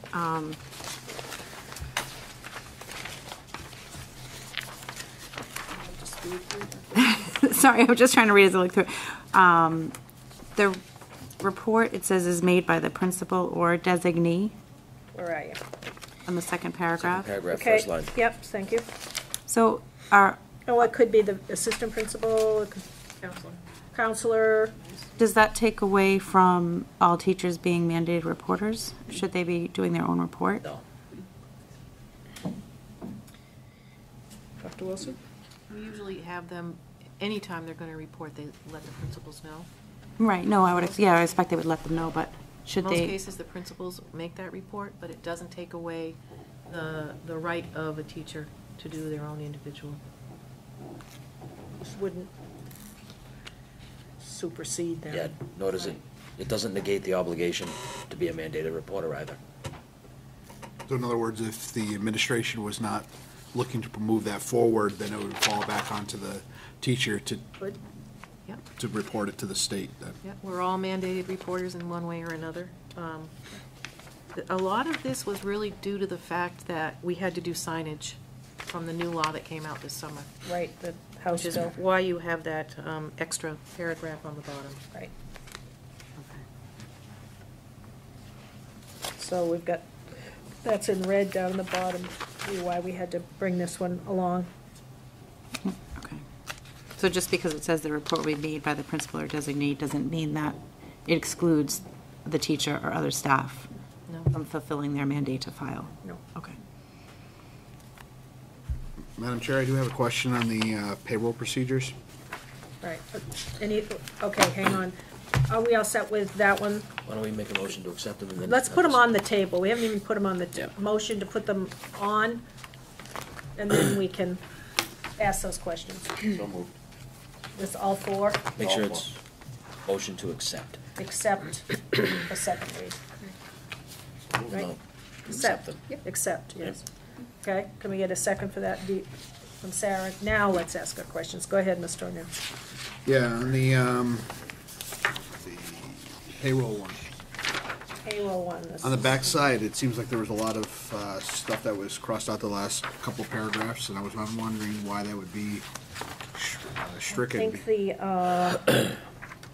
I think it's very important for, in this paragraph, it's the responsibility of the employee to document and submit properly an accurate record of their time and attendance. So if that's being stricken, what's the accounting process? I mean, when any personnel takes off, time off due to sick, bereavement, and all that stuff, that should be all part reflected in a signed time card. Signed time cards. I think that might be more of a procedure. It's up here. Sean, what they did. So in the second, on the front page, What was just added? Proper payroll procedures that are dependent on staff attendance accounting. I think they just said it in a different way. Yeah. Yeah. And this is all like a crafted language. Much of these kinds of ones are crafted by New Hampshire School Board's best practices language that agrees with any legal references and law changes. And we don't have a time card here. We haven't had time cards. Excuse me. Ever. So we do have a sign in and sign out procedure.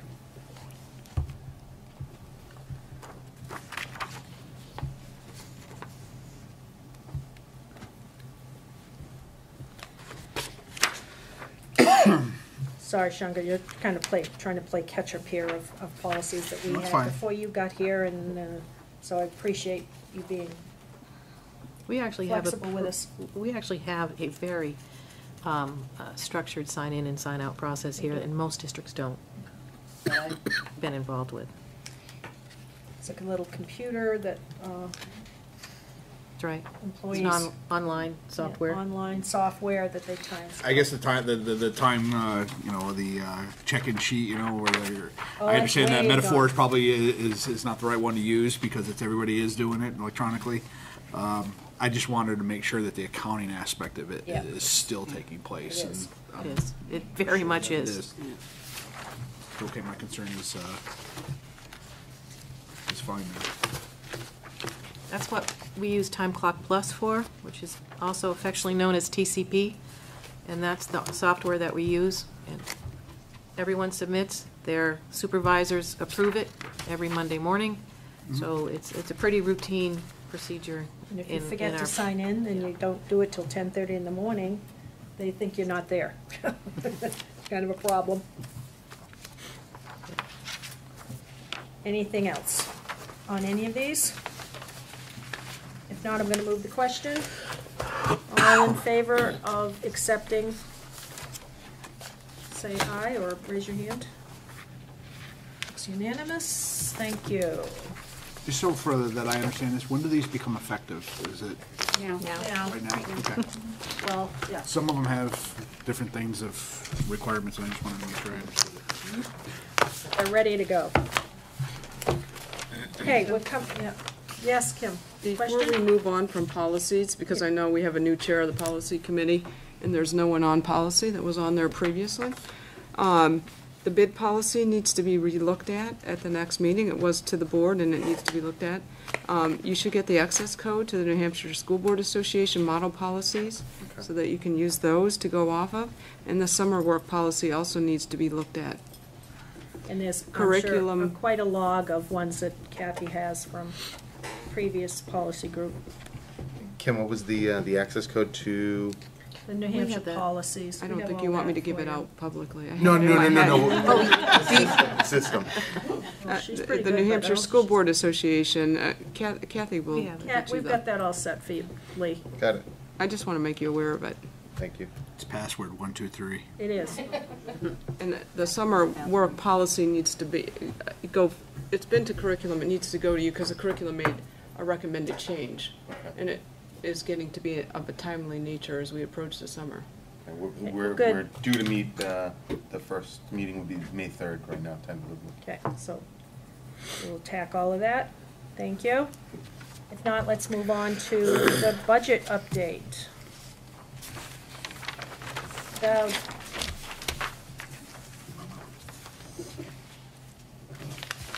Good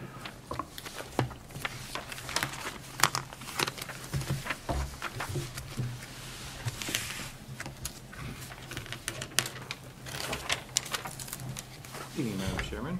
Hello. So if I may, at your request, you would ask for a what's with the budget brief one-page I summary. asked for a visual that we could have that showed some facts for us. Not just out there, but something we could actually have. Well, that's helpful. I just want to get to my file.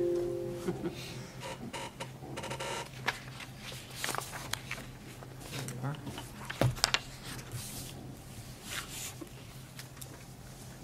Does it help to shut up later? No, It you're does. fine. Did you make copies for us? Thank you. Oh, perfect, thank you. Yay. Thanks for asking that. I wanted to ask, but I didn't want to. Give me a chance. Thank you, I'm very good at passing on things. Going this way now? Yes.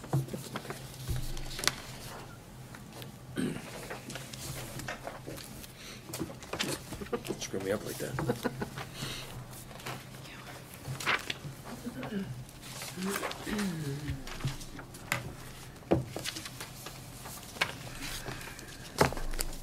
Are there extra copies there too?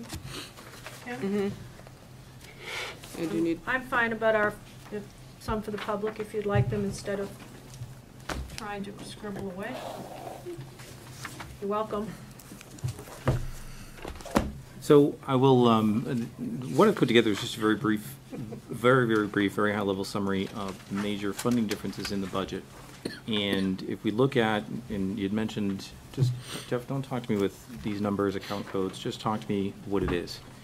So I will show you, I will explain to you what the function is. We have regular education, special education, et cetera. In the first column, you'll see district requested.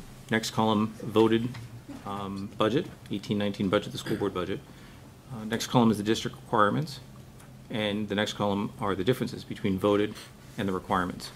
So as you can see in regular education, the 1100 function, which you didn't hear me just say, because you asked me not to say that. Oh. You can see the district requested.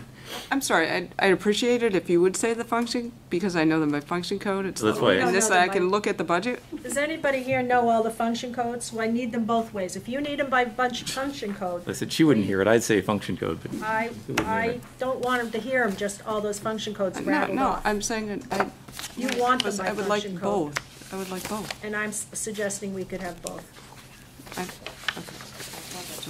Is that Regular education. regular education, the 1100 function code. Uh-huh. District requested 20,096,000, voted budget 19,833,000, district requirements 19,996,193 for a difference between voted and requirements of 162,272. Special education, district requested 9,929,727. That was a more final number. Voted was 9,800,756, and district requirements, as you can see, 9,929,727. Voted difference would be 128,971. The transportation line, regular and special, 3,711,889. District requested, voted 3,116,758. District requirements, 3,611,889 for a difference of 495,131.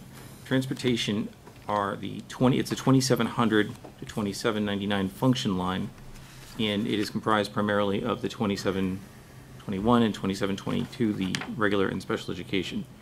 In that case, the district requested 3,711,000 reflected the anticipated exposure on our new bus contract as well as our existing contract. That is down on the district requirements by 100,000, reflecting the fact that we are able to get into the first student contract and experience the synergies with Hempstead. So we saved some money there, which was good. Food service district requested 1,625,000. both food service and the federal funds are both just simply fund transfer lines.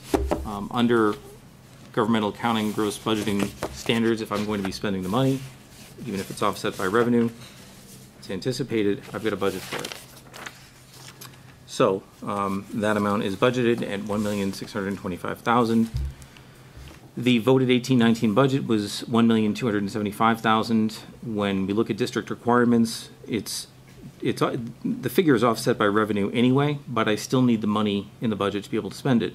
And I'm thinking that $1,425,000 would be a reasonable number. Federal funds, $1,427,500 approved. $1,245,000. District requirements, $1,427,500. Difference of $182,000. Special consultants, this was our CERESC line, which was, it's actually its own function code in the budget. It was removed from the budget, and it was $15,000. So the benefit in what we asked for was simply $15,000. $15,000 was removed. We didn't ask for, when I indicate that nothing was requested in that line, nothing was requested in the sense that it was $15,000. However, without that $15,000 in our membership in CERESC, we do not get the benefits of the special consultants that we have for various special needs, feeding and swallowing, speech, psychology, those sorts of things. So that's a budget savings, voted budget of negative $15,000, but it's going to result in our district requirements going up about $275,000. We spend about $225,000 with them as it is. That's in the budget. However, I anticipate without that $15,000, we are not a member with CERESC. It's not that we lose the discount. We will not have the ability to be on a list for priority for the consultants from CERESC at all. We may end up having to go outside. It seems likely the cost of that could double. Reasonably, if we can't get the services at all because the providers are dedicated to CERESC member clients, we may end up in an outplacement situation. Notwithstanding that, I believe that $275,000 is the exposure there, and that difference is $290,000. Total budget difference of $1,408,874. The building improvement services line, that's the 4,600 line, requested by the district was $240,000. Voted was $501,000. District requirements, probably about $100,000 or so, if we were to be on the thin with that. Difference of $400,000 and $1. The overfunding in that line was $400,000. So for everyone to understand, the funding that is in that 4,600 account is in what we call a capital account. Our budget is broken up into two aspects for apportionment. One is operating, one is capital. That's on the capital side. And I'm not able to offset that $400,000 against the 1.4 that we have some deficiencies in. So that's giving you an idea as to why or how we came up with staffing issues, staffing layoff situations like that. We, as you can see, like from the regular education line, we were funded, and well, we were pretty close. At that top line, $162,000 different, but not too bad. But it's when you get down as the other lines, transportation, food service, federal funds, and having to make up the difference in CERESC that we really end up with a budget deficiency. I can assure you the context of this is not to say that we were under budgeted. Very happy with the appropriations that are voted by our voters. That's not the context of this discussion. The context of this discussion is when we look at this and we need to move money around a little bit, where does it come from and how do we best use it? How do we best utilize what's been appropriated? And when I look and say, well, I have special ed, I have transportation, food service, federal funds, I have all of these other things that need to be funded, and I've got money, I've got some excess surplus, but I really can't transfer it over. But I do know that if I fund all my salaries in regular education, special education, I'm not going to have enough money for the year because I've got to pay for transportation, I've got to pay for food service, I've got to pay for federal funds. So I hope that sheds some perspective on the situation we find ourselves in. And again, this is not, when I say underfunded by function, that's not an underfunded budget. The budget is funded the way that it's funded. And it is what it is. But in terms of where the money is and how we need to look at spending it, and what the hesitation is at renewing all of our staff. Really, we've got to, some money has got to be moved around. I know we do not have enough money in the budget, and I think to the way that the budget is right now by function, to be able to fund all of the positions. So these are the big areas that we're looking into, and these are the big areas that we've been able to bring quite a few people back, but it's still a somewhat tenuous situation. I think that we'll be discussing that tonight. So I hope that this sheds some light on some perspective at a very high level on some of those bigger items that were in the budget. And again, this is not a matter that our budget is underfunded. It's just the way that the budget was funded by function. So I don't know if that sheds some light. I certainly hope that it does. Thank you.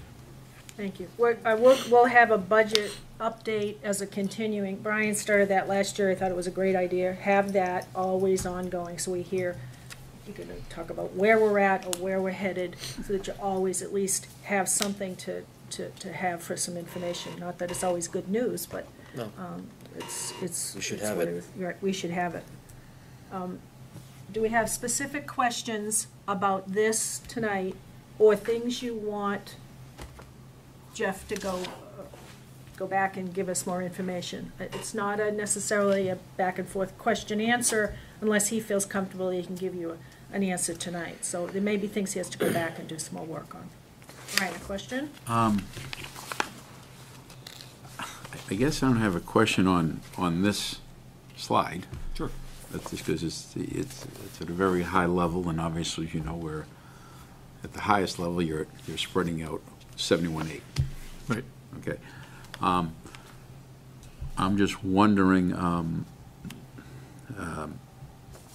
if is this all were you planning on presenting tonight? Was this? No, the chair asked me to put together a very brief summary. Okay. And I think that there were some questions that we had specific. Because when I saw. Yes. Okay. So that's I had some questions that maybe you're going to deal with later on about where we are expenditures this year. So you got some 17-18 questions we want to that's why here. I'm asking. So are you prepared tonight to talk about 17-18? And I'll go ahead, Brian, then ask something about 17-18. Wait, well, can we do this budget first before we go back to 17-18? Brian, are you willing to give Oh, us sure. some time? Absolutely. So we're talking about this where we're at in 18-19. I don't want to confuse us here, so, okay, go, Dr. Farrar. So, I'm kind of perplexed here on special education. So, at one point, the second default budget that you proposed had special education at 10.2. Now we're back down to 9.9? That number seems to move pretty frequently. Your default budget that you presented to the school board on 125, I think, had a number of 10.2. What caused that number to drop back down by 200,000? Is that? I question you. Because this is the numbers we've got now. We're dealing with the budget we have, not what was. This default, that default, this. I'm confused why you're asking. If I could interject. This is the number that. Hang on. Sure, maybe you can help out. This is the number that we've got. Wasn't the school board increased this particular line item of an increase of $500,001 because a presentation was made that special ed was going on up to the number that Dr. Farrar is referring to of 10.2 million. So that was the rationale to increase it. Then the default budget was increased. And then now, all of a sudden, roughly close to $300,000 is off of that within the, so you go through the time, it's gone up, and then it's going back down. What's the justification for it? One is it went up, now it's on the other side, why is it going down? An answer? Yeah, I'll give you what you chant. Okay, and you certainly jump in. So, at any point in time, right, this is the district requirements as we speak, right? If you're familiar with the special ed process and placements, That could go up as high as 10.5, 10.7, 10.9. We don't, there's a lot of due process hearings underway. So, teams make recommendations, and some of those recommendations are contested. I do believe that this number will be higher. I do believe, but it all depends on how those cases resolve. But we need to budget for them, because at some point, so in this, I believe, this number, is this a conservative number? I think so. Okay, so, I asked Beth Rincon, and she came in and gave us what she believed the number would be. My guess is it's probably going to be closer to that 10.2 number at the end of the day. But I don't know. I don't know how those cases will all work out, but we need to budget for them. But this budget presented challenges. Obviously, we're trying to meet some of those challenges with staffing. So I said, hey, put the most conservative number there at this point in time and try to make these numbers work. And that's what Jeff's trying to do. So I know that's just a kind of a quick answer to a really complicated question, but that number does move. It does move. People move out, and then another district picks up that placement, and we may not have that cost, or people move in and that cost increases.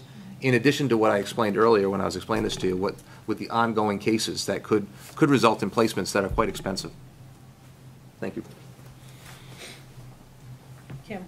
So you're saying we're putting the most conservative number in here,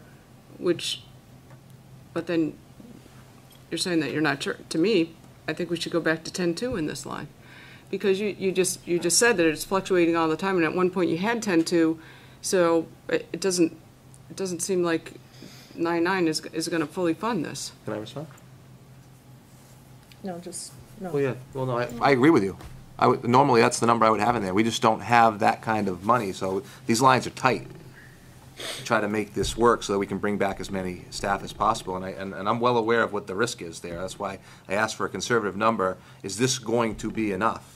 I don't feel good about it either. So I don't disagree with you at all. I do believe that number should be higher. Jen, question? Just the SORES consultant line. I'm not sure I really followed that. So the membership fee is $15,000, and that is removed. It was,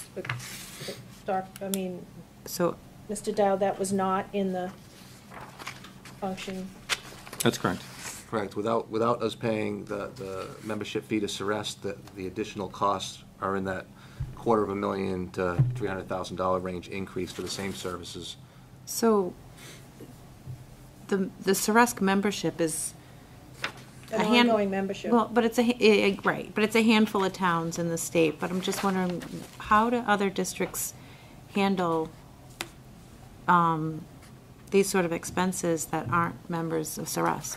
Other districts pay a premium, and they're at the bottom of the line. So the district members get preferential treatment. We get the first crack at the services, and then the others get in line. So that's really the benefit of being a member there. Like, for instance, if it's a feeding and swallowing expert, and there's only one of them, and we would be one of the, I think it's five or six still there as part of SORES. It used to be a little bit bigger. Some towns dropped out. And then we priced out in the event, because I think Dr. Farris probably thought she was concerned as to whether or not that organization would be in existence. Correct? Yeah. So that's correct, because at the time we know now that they will be in existence, because they've since. But that being said, we priced out what it would cost to pay for it, and that was really what they cost. There are other places, but we wouldn't be a member, so we'd be paying a premium. We get a break for being a member. We're a founding member, actually. Does that help, Jen?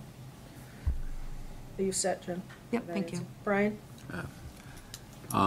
So I like the idea that obviously it's going to be continually brought up, the budget. So I guess my question is, because I understand the way that capital is taxed and it's a different account, would it make sense, I'm assuming you're already doing this, where you take the 71.8, you take out what you can, the capital, and you have whatever that is. Obviously there's different transfers in there from revenue, I believe, but whatever you can move around, why wouldn't you be doing that now? I can assure you that I have been looking for every possible way to be able to recommend an allocation for the budget that would smooth it out, in that regard. And the articles of agreement are clear on it. Looking for an exception, looking for something. It's not one, it's actually two articles of agreement. Two articles in the article of agreement, Article 5 and Article 6 of the operating expenses of the Timberlane Regional School District payable in each fiscal year shall be apportioned on the average daily membership of pupils residing in each pre-existing district, so on and so forth. Article 6, the capital expenses of the Timberlane Regional School District payable in each fiscal year shall be apportioned on the equalized valuation as most currently available as determined by the State Tax Commission. But the only thing that's capital is the 500. No. You have your bond. You have certain equipment. So it's not just the 500. Okay. But we're right on. And thankfully, we know what our bond interest It's principal. like an aggregate of 2-point-something million. Yeah. Okay. Right. Kim, another question? Looking at the SORES, it seems to me if we found 15,000 in the budget, that we would essentially save ourselves 290,000 out of this. I don't know why we wouldn't do that. I think we would. And I think this is helpful to have a discussion on. I wanted everyone to know that we need to do that. I believe we need to do that. Oh, I do Find too. the money, be a member of SORESC, because in the long run, we need these services. I don't want to be down at the bottom not getting the services our kids need, right? If I may, Madam Chairman, membership. my point in laying this out is the perspective that the business office has, that the superintendent has, when we get into staffing and staffing renewals, that I have what I have, and when a line is not funded, I cannot assume that it will be. It would make sense to. It's a great return on investment.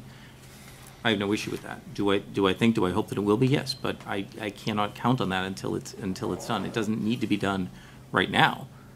But if the spirit is, yeah, this makes sense to do, let me operate in that context. Let me operate knowing that what we have budgeted for services should cover services. And the 15,000 we can find in the budget. But if it's not budgeted, I can't count on it being spent. If this feeling of the board is, please go right ahead. I won't move it, but I'll count on it being spent. Kim.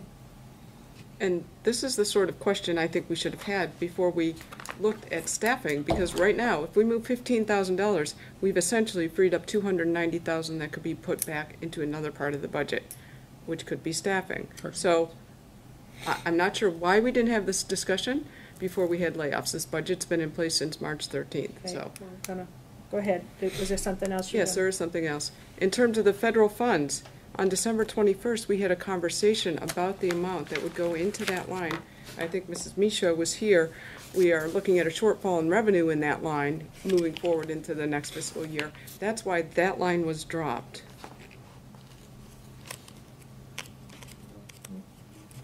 To the 1.2 million? Yes.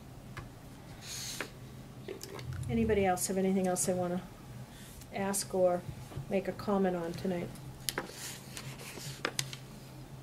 Yes, Sean, sorry. Yeah, well, I'm going to take the biggest one that's right here, looking at us that nobody's touched upon yet, is the transportation. You're saying there's a shortfall of $495,000. So my question is where do we stand relative to the efficiency study that was supposed to be done by this board? Or not done by the board, but had authorized it to happen. I don't know, that should be a future agenda item, is it not? Future agenda, was it next meeting? It is. It May is. 3rd. So hopefully that question will get answered next meeting. So, Sure, go ahead. Well, I think one of the things, I know it says regular and special, and there's two separate contracts, right? So there were contracts with increases in them, and that's where, so part of that. So that's one thing. The other piece, if I could, Kim, just quickly, on the services, and some of you were on the board when we did this, there are some services we end up contracting out. They're more expensive to contract out because we can't find an employee that wants a full-time job, like an occupational therapist or something. Sometimes it's just a specialized thing that we only need so many hours of. But sometimes we really could use a full-time employee, which would probably be half the cost, but there aren't any full-time employees because they're all working for these agencies and they're doing it hourly. So it's a little tricky. It costs a lot more to do it that way, and we struggled, if you remember, the last couple of years when we talked about, I think it was occupational therapists, correct? I believe so. Yeah, it was an OT. Speech therapist. It was just it was a specialized person that we obviously could use full-time, but we couldn't find anybody to hire, and so we had to contract out the services at a much higher rate, which is not, it's not the most efficient way to do it, but was the only option we had at the time. So sometimes that line is a little higher because of that. And we don't just take that money out of the salary line and transfer it into that line, but that's where it's being paid out of. That makes sense to everybody? Mm-hmm. Okay, thanks. What I was really hoping was that we'd be able to take this at a high level and do some thinking about this, come back with some more questions, maybe come back and talk about, let's make a motion to get us into Ceresc. We don't want to lose that, and move along each meeting so that we're ready by July 1st with the budget set and us moving along. Because Brian says he wants to talk about 17, 18, and I do too. No. So would it be safe to say that we're going to see some recommendations from I'm both you, hoping Dr. that- Metzler and Mr. Dowd, for line transfers that you're going to be looking for? Correct. You're just looking to get it all done verbally ahead of time before it's formally asked Well, for this board, is that? Yeah, I Right, want but I us to think about it.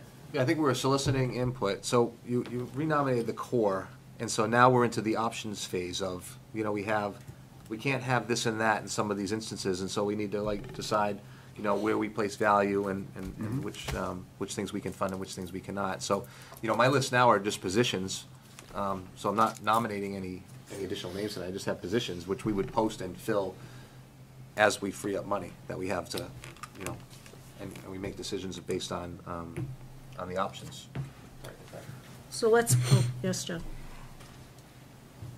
So, do we know, based on the renomination list that we did approve, where we stand on the salary line with that? We do. Okay. We do, and that, I think, and Jeff, correct me if I'm wrong, I think we were into about 570 left? Is that the right number? If we take the 290 out, you'd be in that 570 range. If we funded the 15, we could take out the 290 and you'd be at about 570. So the 570 less includes that 290 already being put back in there? No. So if we fund that 15, then that 275 will go back? Correct, and you're To Mr. O'Neill's point, that as you free up money, it helps with salaries. As we'll make recommendations about where you want to transfer money. Some of this was, Jeff, I know you have certain things you have to fund.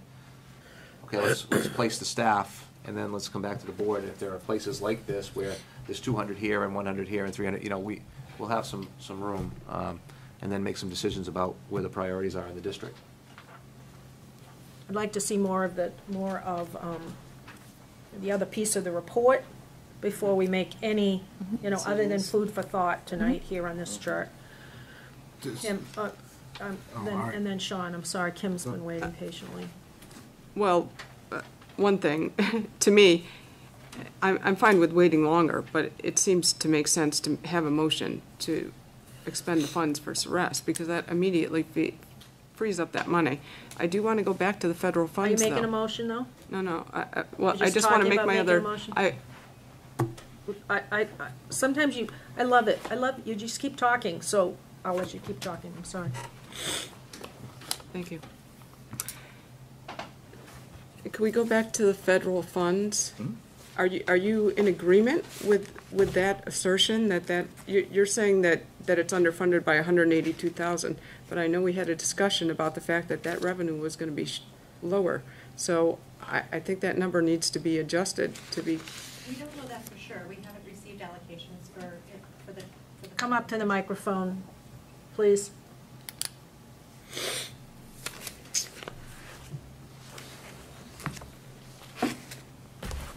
We don't get our allocations for our title federal grants until end of May, June. Okay, great. So we'll know that number before July 1. Hopefully, of course. Well, in May, June. Well, we'll know. Okay. So I'll make a motion to move 15,000 so that we fund Ceres, so that will make a difference there of 275,000. So she's making a motion, is there a second? I'll second. Sarah's seconding, so it's a motion to, I think Jeff has a question. yeah, I know, to join Ceres as the membership. To fund the line. Mhm. To fund the line, right? Fund the line. Is that all right, Dr. Farrar, fund the line? So we had talked a little bit, if I may, we had had the discussion that it would be better to aggregate and see where we are and be able to do a bigger budget transfer to have that be done. So when we get into moving 15,000 or transferring 15,000, then it becomes a matter of from where. And if there's a consensus of this board that we're willing to fund that, I'll plan on it being funded. I think that's what she's, right. Perfect. Well, I can withdraw my motion. Yeah, we can do it as a consensus, Let's that's do it fine. as a consensus, so that Yeah. way we're not making an official transfer at this point.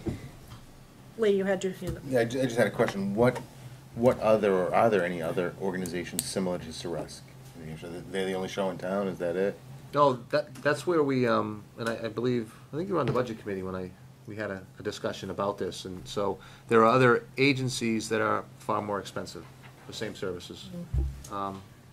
Booth Bay? There's some, and then it's further away. Sometimes they go as far as Massachusetts. So it's the most cost-effective, and we're fortunate enough to be a member.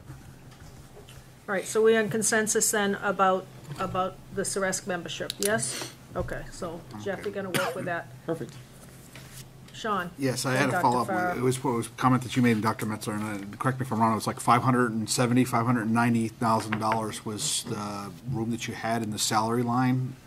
That was the question I was asking, to make sure the number was correct. Like, after we funded all the positions, what was left, and that was all the obligations in the budget. That was like what we thought was left, without the rest of the people that you asked me, positions that you asked me to fill down to 15. Yep. Okay, so that 570, whatever that number was, is that reflected of, so you have the district's requirements right now of 19.996 million. Is it safe to say that the amount that you currently have right now is 19.996 minus the 570, 80K? So you're Plus the fund. So if it'd be better to put it this way, if I went on the assumption that all of the district requirements lines up to regular education were funded at the level that I have them there, that would bring us to the 575. But regular education isn't the only line, isn't the only function necessarily. So there are other lines that are impacted by that. I guess I'm not following that then. I see it, in terms of, so I think the alarm would be, that's all you'd have for surplus, and you haven't even filled all the positions yet, but that would be assuming that every line was spent right to what was budgeted for, which we know that surplus is generated from many lines, right? Correct? Correct. Correct. So, I don't want people to think that that's it. I mean, obviously, a lot of those lines would come in under, hopefully, you have a warm winter or whatever, Maybe a better way to rephrase my question is, of all the renominations that have taken place now, what is that salary line item in a regular education? That was where I came up with the 5. So would it be the 19.9 minus the 570 as of right now, so that we really have, instead of 162,000 deficit, we have roughly 570 minus 162,000 of a surplus in that line? It's not all in that line. It's not all in that line. It's not all in regular education, because our salaries come from a lot of different lines, and we still have a lot of positions or employees that have that were not renewed. And they're not just in regular education, some may be in special education, in different function lines within the budget itself. Could we suffice it to say we need more detailed, again, I caution, we start throwing those numbers around, 570, 40, 62. It's confusing to our public, and it's confusing to us, that we need a little bit more in-depth look at what the salary line is. Would you agree with that? More information's always better. I agree with that. And written down. Fine with me.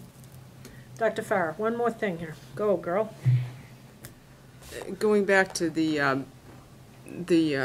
fact that you've got 500,000 in capital and you're saying you're short funded on food service and federal funds, which is offset by revenue. Remember why we moved that 500,000 into capital, and that it was not a decrease necessarily of those lines, but it was to put that money in the budget should we have to have it for capital. So I think it's a little. I'm not asking for the full 1.6 to be put back in food service. No, but what I'm saying is, this line is kind of out, this 400,000 or this 500,000 that you're saying you really can't do much with because it's a capital line. It was a conscious decision, I remember the conversation, about pulling money out of those two lines, fund transfer lines, to set in there should it be needed, because at least it would give that money there. But that doesn't mean that it couldn't be used to offset in those fund transfer lines until the revenue comes in, correct? I don't think you can be offset in the fund transfer lines, because those aren't capital lines, those are operating. But those are going to be offset by revenue. So let's hypothetically, you take 100,000 from the building improvement services and put it into food service, but then you get reimbursed through the fund transfer, so that 100,000 comes back in to the capital line. Right, but from a revenue perspective, when the tax bills go out, because the Department of, our friends at the Department of Revenue Administration are going to be looking at the 1275 as the, that's what's on the 22. So they're going to be looking at that 1275.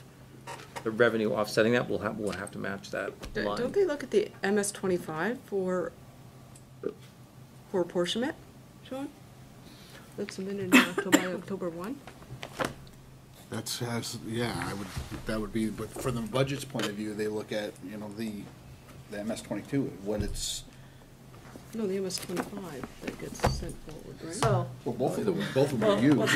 Either way, Madam Chair, I think you're on the. It makes a difference. We gotta move along. If I may, Madam Chairman, I just want to be known that we, and Mr. Boyle will appreciate this, that the area has provided us with one answer this evening, and that's just the only thing we may get out of them.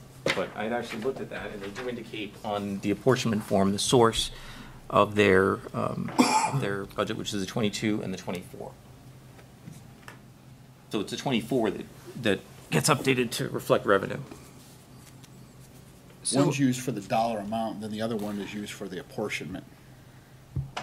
Right. Because the 22 doesn't have enrollment figures. That just has the financial. Right. Well, the enrollment figures are already set. Those are trailing. Yeah, I don't disagree that's not a bad strategy. I don't know too many business administrators that are comfortable doing that, like moving the. I don't disagree with you. I'm just saying. Well, that was the rationale for doing that, so that's why that was the discussion, and I know you weren't here that night, but that's why I'm bringing it back that way. No, I get it. I just don't know. I just don't know how many business administrators are comfortable doing it that way. Covering revenue with capital and moving money around. I don't know. It was a question that I had asked that night, so I just threw it as an option. I wouldn't have known the answer, so it wouldn't have, I'd like to move this along if we can. Understanding that there's a lot of work to do. Brian, you had a question about this year's budget. I'd like to have you have a chance to ask that if you can, and then if it's an answer that needs to be prepared, we'll bring it back next time. But Well, thank you. oh,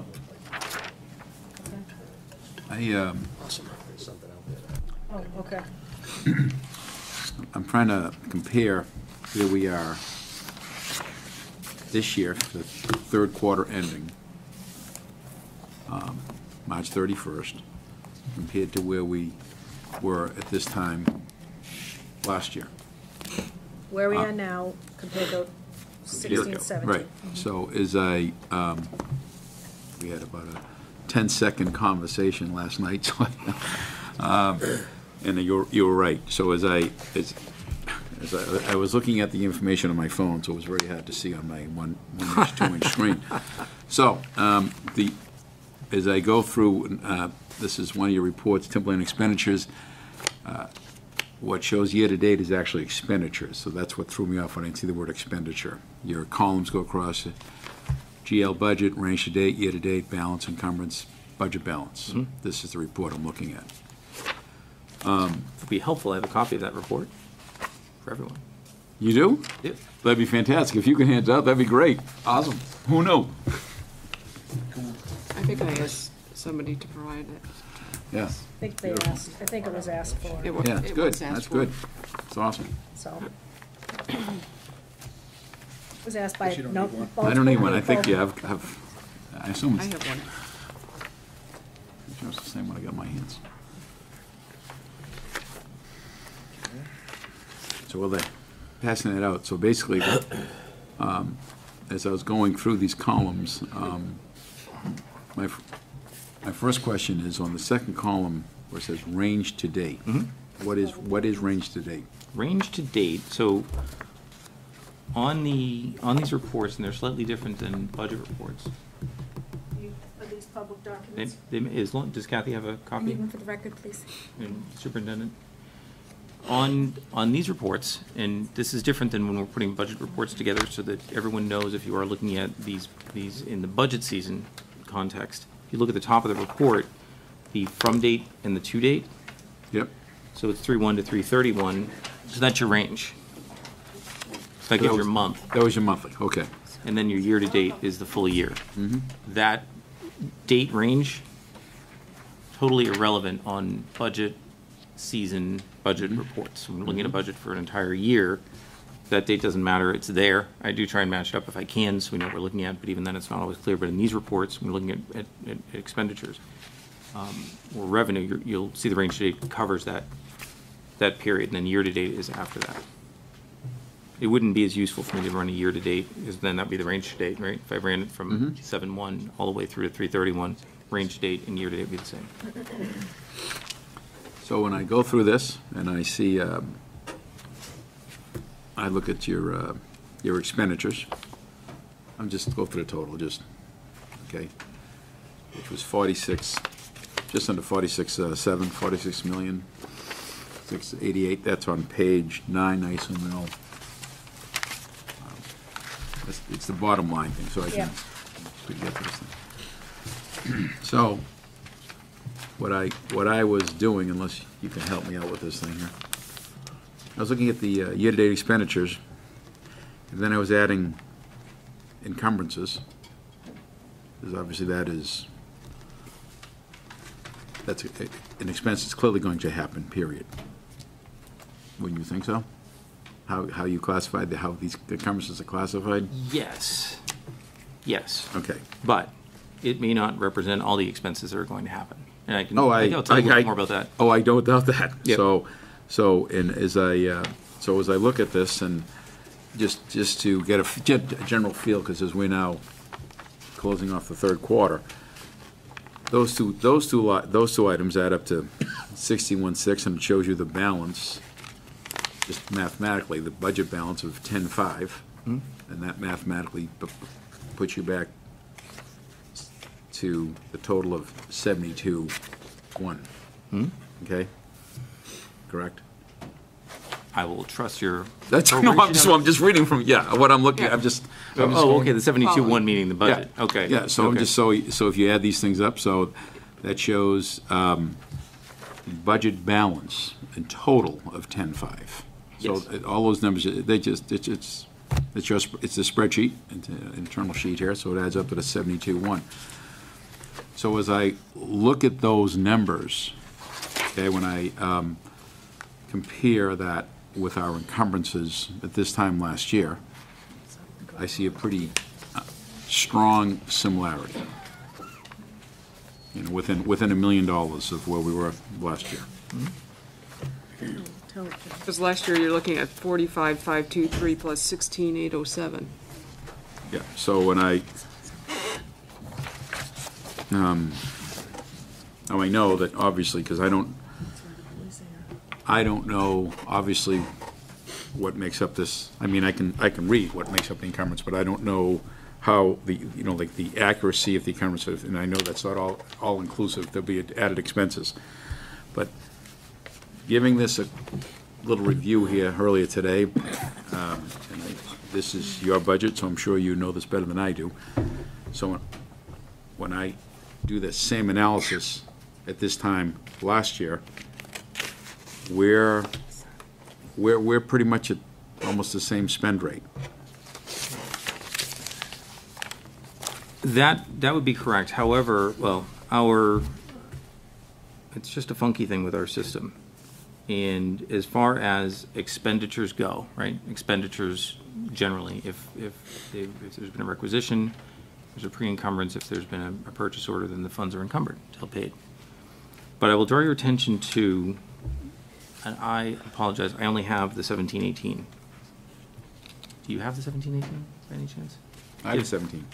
Sorry, the 16-17? I have, I just have these totals from 16-17. I didn't bring the whole 16-17. Okay. But I have the bottom lines that we're looking at on page 9 from 16-17. 16-17. If we take a look at, if I may, I'm going to have to share. Demonstrate. I'm going to call a recess if I can, Dean. If you want to call a recess, that's fine, but Yeah. the encumbrance. Why do that? I mean, just Okay, wait. no, Something's going on. Please, Something's just going give on, us a yes. chance. Right now? Yes, please. No, I would actually. No, something's going on. Something's going on with know with this.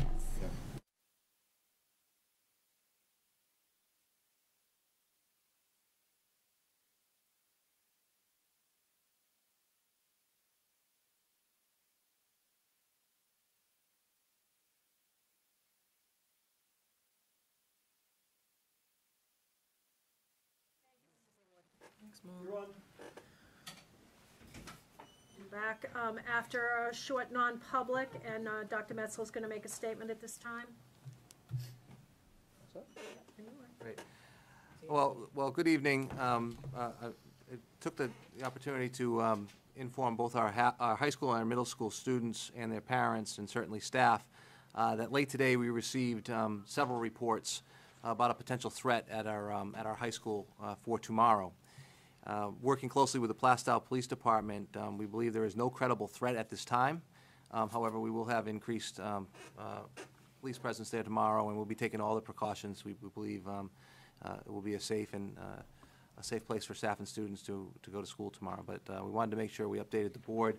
We realize there's quite a bit of information out there and misinformation out there right now, and we wanted to put people's minds at ease, and I thought it was important to let the board know at this time. So thank you.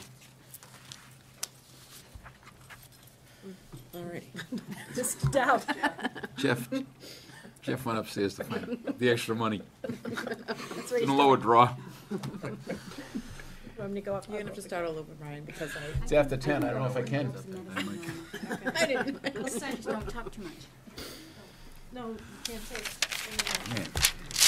Kathy's going to go let him know with that. I poked you, you didn't feel it. Yeah, I felt it. Whack you. Exactly.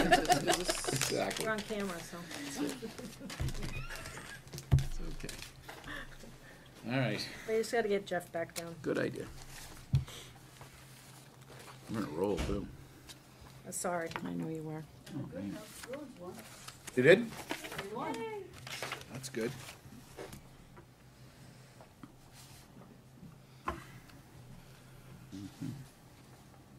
Yeah.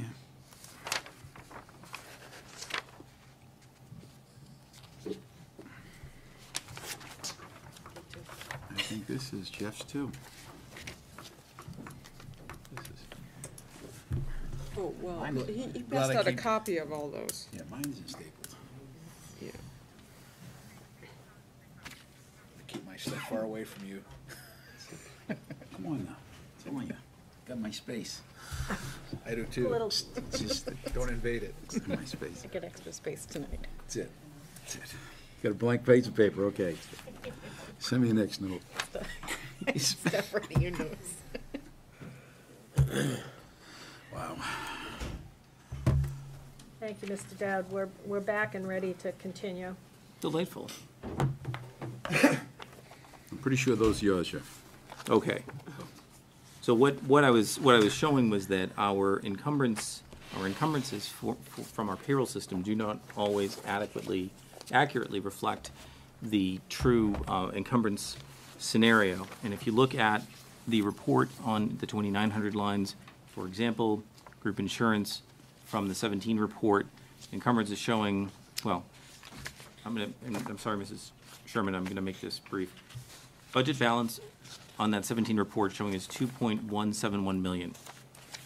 Budget balance in the 18 report showing as 1.783 million. However, the encumbrance in 18 is 271,000. The encumbrance in 17 was 1.4 million. Mm-hmm. So the encumbrances, when they are attached to the payroll, don't always accurately reflect, and as a result of that, where we have expenses and we've either expended them, they're showing in the range date column, year-to-date column, and they're showing in that balance. When it comes to payroll-related accounts, the encumbrances don't always accurately reflect the encumbrance that's out there, just based on the way the system, generates those encumbrances. So to some degree, yes, budget balance is probably a fair way to compare and look. Mm-hmm. And if you were to look at what the bottom line would be, it would be a mesh of looking and saying, well, that encumbrance is off from where it was last year. So if you look just at that balance column, that's probably a fair reflection. The 17 report, budget balance 24 million, and 18 budget balance 25 million. Encumbrance 14 million in 18. Encumbrance 16 million in 17. So it's not perfect. No, it's not perfect, but I guess we have, approximately 10 weeks left. Yes. In the fiscal year. And I would think somehow within the next 30 days, you could probably have some kind of projections where you think this fiscal year is going to end up, especially in light of if there's things we could do with this year's money versus next year's money. Certainly. And it's not exact, but it looks to me like we're within about $1 million of where we were spending last year. Up, that's my first thing. I think we will blow it, but I think there's some inaccuracies, as you mentioned, about the encumbrances. So even if you assume you're at the same spend as last year, because obviously your total budget started higher. The operating budget this year. This current year we're in, that budget was higher than the year before. Correct. Yeah, 17, 18 was higher than So- 16. So theoretically, and I'm aware that I wouldn't expect you to have a dartboard to come up with a number here this evening. But it looks like that we're on track right now at a similar spend than we were a year ago. I think compared to budget, yes, but I really have to take a good look at where we are at year end and what that's going to look like as well. And I know, like, obviously payroll, that's, as we know, the bulk of the money at Timberlane is. That's correct. The staff. Correct. So we won't get surprises from payroll from staff, but I don't know in the last quarter any big ticket items that you would spend in the last quarter. I'm unaware of that. Can I? That you do. If I could? Yeah.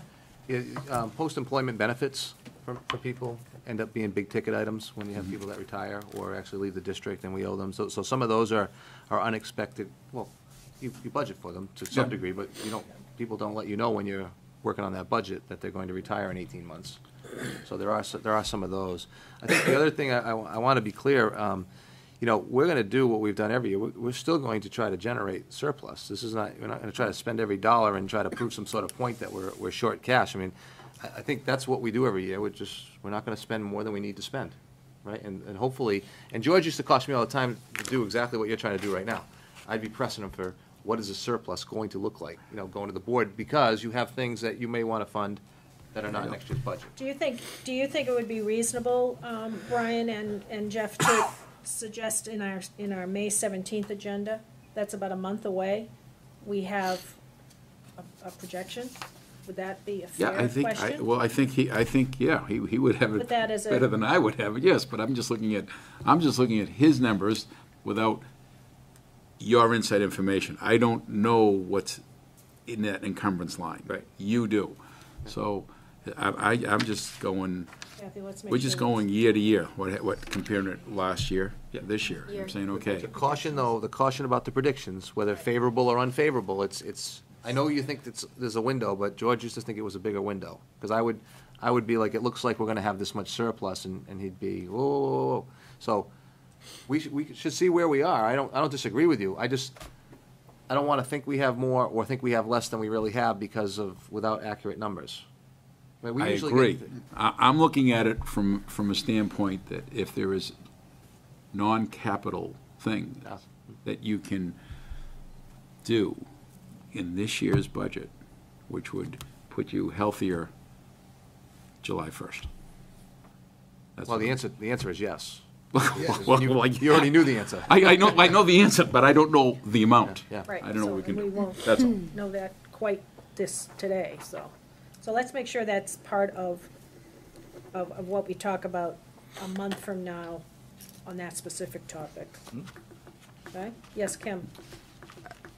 In this current budget, what was the GMR that was budgeted for, and what did it actually come in at? In the 17-18 budget, Do we have you have that? the I real have it number? upstairs. Can we get that for next time? Sure. It was close. It was very close, and there was no return. It was Let's very, get- it was very close. Yeah, I that can can get be that part of- number. Let's make sure that question gets answered for I- the whole board next time. I may have to get the bag and bring all my books down. Yeah, So, that's right, we can get but I can make a note. saddlebags for you.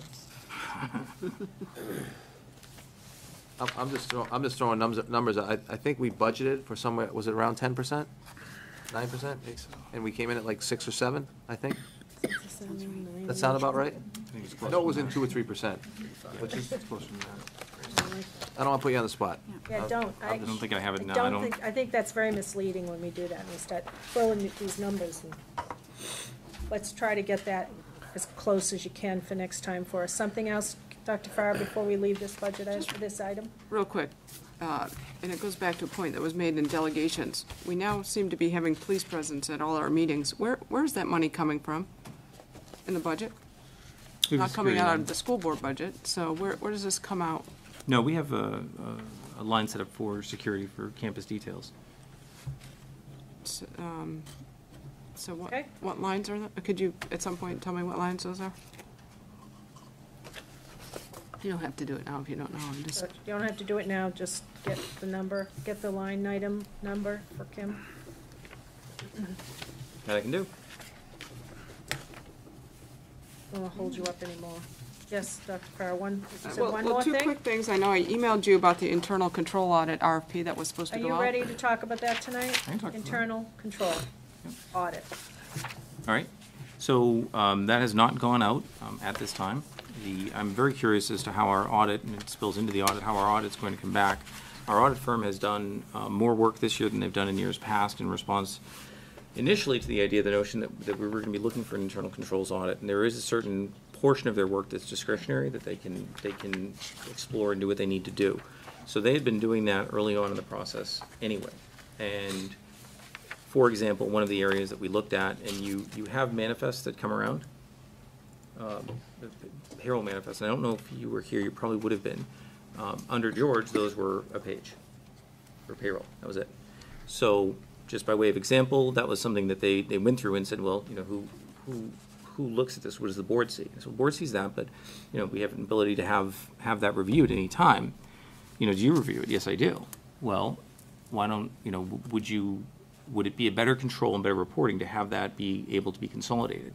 well, how do we do that? My payroll journal's 300 pages of payroll run.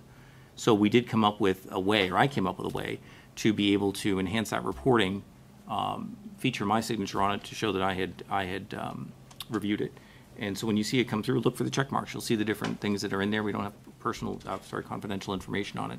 But these are the things that they had looked at from an internal controls perspective, and I've been able to implement some of those already. They expanded the scope of what it was that they were looking at due to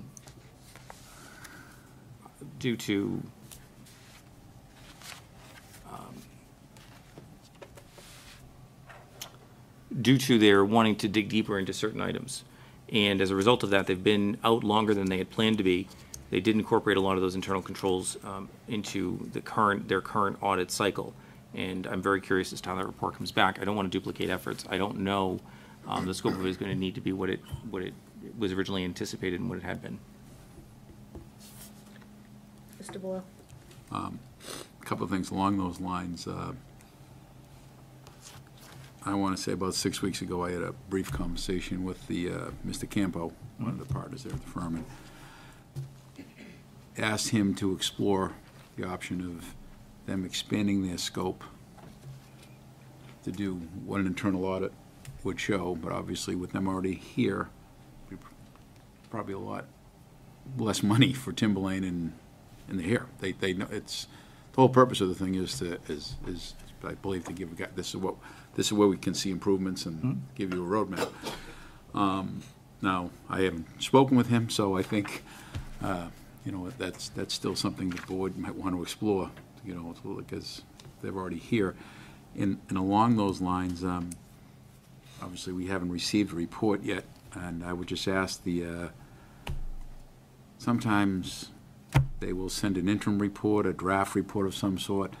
If that comes, I assume it'll go to the board. So I mean, I hope that's shared with the board. If there's sometime interim or draft, whatever. We don't have one yet. We don't have one, but if something comes out, I assume it would, even if it's in draft format, the board would still get it, I assume. The goal would be that if an interim report is coming out, that's converted into a yeah, I agree, but I'm just asking a question. I have no problem sharing that. Something's got to be. I would think something's going to be happening sooner than later. And so, Mr. Boyle and I agreed on this, and, I didn't get into a really lengthy discussion with him. I made it very, very, very simple. I said, give us our report, and we'll respond to whatever is in that report. And then I said, and make sure you're helping us so that we don't see the same report next year. It was very, very simple. I mean, I got into a lot of, but he did indicate the same thing that Brian just indicated, that in their report, it's a little more extensive than it's been in the past, and I don't know what the internal audit will look like, or controls audit will look like, but he indicated that those items were going to be part of this report. Now, I'll believe it when I see it. If this report looks like the reports from previous years, I'll be disappointed in regards to the scope, right? So he indicated that, but I want to see it. Now, I'm as surprised as you are here, sitting here, on April 19th without the audit yet. I believe we've given them everything that they've needed. They still have some things that I have to get to them. Okay, so we didn't give them everything that they needed. So I guess either way, I'm asking the chair and the this. Obviously, whatever comes through that front door, I hope is shared with the board. That's all. Absolutely. I would agree with that. Absolutely. That's all. I think this late in the game, I think that's a pretty reasonable request. Yeah. If it's a draft, it's a draft. But right. I don't expect to see a draft. I expected a finished copy I'm with quite you. some time ago. A month ago, easily. If I can make a comment, No, go ahead, John. is in regards to just the audit, and then of course the internals control aspect of that, which is going to be a more enhanced, of our process that we have here. The benefit that you get from that is going to be money well spent. And the reason I'm going to say that comment is because we all realize that our bond is going to be coming to its conclusion, and most likely we're going to have to go out and bond again to do things in this district that of course we can't fund in the operating budget. One of the things that we have to do is we're going to be going to Wall Street and asking them for money as part of that bond. And one of the documents that they'll hold on up, and they're going to look at it, is our audit. And when we can show that we've gone above and beyond and done internal controls, and we've made all kinds of suggestions that they've presented to us, and we've implemented them, it is going to be money well spent because we are going to get a better favorable interest rate on our bonds that we present. Now, conversely, if our house of finances is in disarray, that will also affect negatively when we go to the bond bank and go out there. So it actually is money well spent by this board to do such processes. I'm of a mind to put that bid out. I don't know why we didn't put that bid out. Well, there's one of me. So we're in a cycle right now. We talked about it at the last meeting. I'm now dealing with a budget that was supposed to be done in December. And typically this is the time of the year that I'm able to set up my new databases and get everything rolled forward. It is what it is. There's one of me. Let me know what the priority is, please. Any other comments or questions? Kim? I know that the RFP was already ready to go out, so I agree with you that it should go out. I agree there's only one of you, and it's a concern that I have that there's only one of you, and that I'm not sure who your backup is. So, who is your backup? If you go out right now, who's going to pick up for you? I have staff who have different aspects of, who can handle different aspects of what I do. For the most part. For the most part. So we're going to be, okay. So, and just one other thing back to the audit. Dr. Metzler is saying he doesn't understand why we don't have the audit, but I think I just heard you say that the auditors are still looking for some information, so maybe that's why we don't have the audit. So we need to get the audit. Yep. Yeah, and my understanding, and Brian was part of this as well, our understanding at least was that the auditor, that Mr. Campbell, he was going to come and address the board. That's right. You know, first time I've heard this in my 6+ years here, where he's told me, well, there are districts half your size that have a business department that's twice as big as yours. Did he tell you that, Brian, personally? Because he told me that personally, Yes. too. And I said, well, frankly, I'd like the audit done, and I think the previous chair would, too, and I think the whole board would. I said, I'd like you to come to the board meeting. And he was quite surprised that I said, I'm sure the previous chair mentioned that, too. So, do you want me to reach out? Well, we were hoping he'd be with the audit, with the actual report. That's what I thought. And the auditor, not come before you give us the report and tell us why you don't have it yet. I mean, No, I wanted the report with him. Yeah. That was my understanding. That was my understanding also. Yeah? I'm sorry. How can he have the report if he doesn't have all the information? I don't think we can fault the auditor here. If the auditor doesn't have what he needs to finish the report, he can't finish.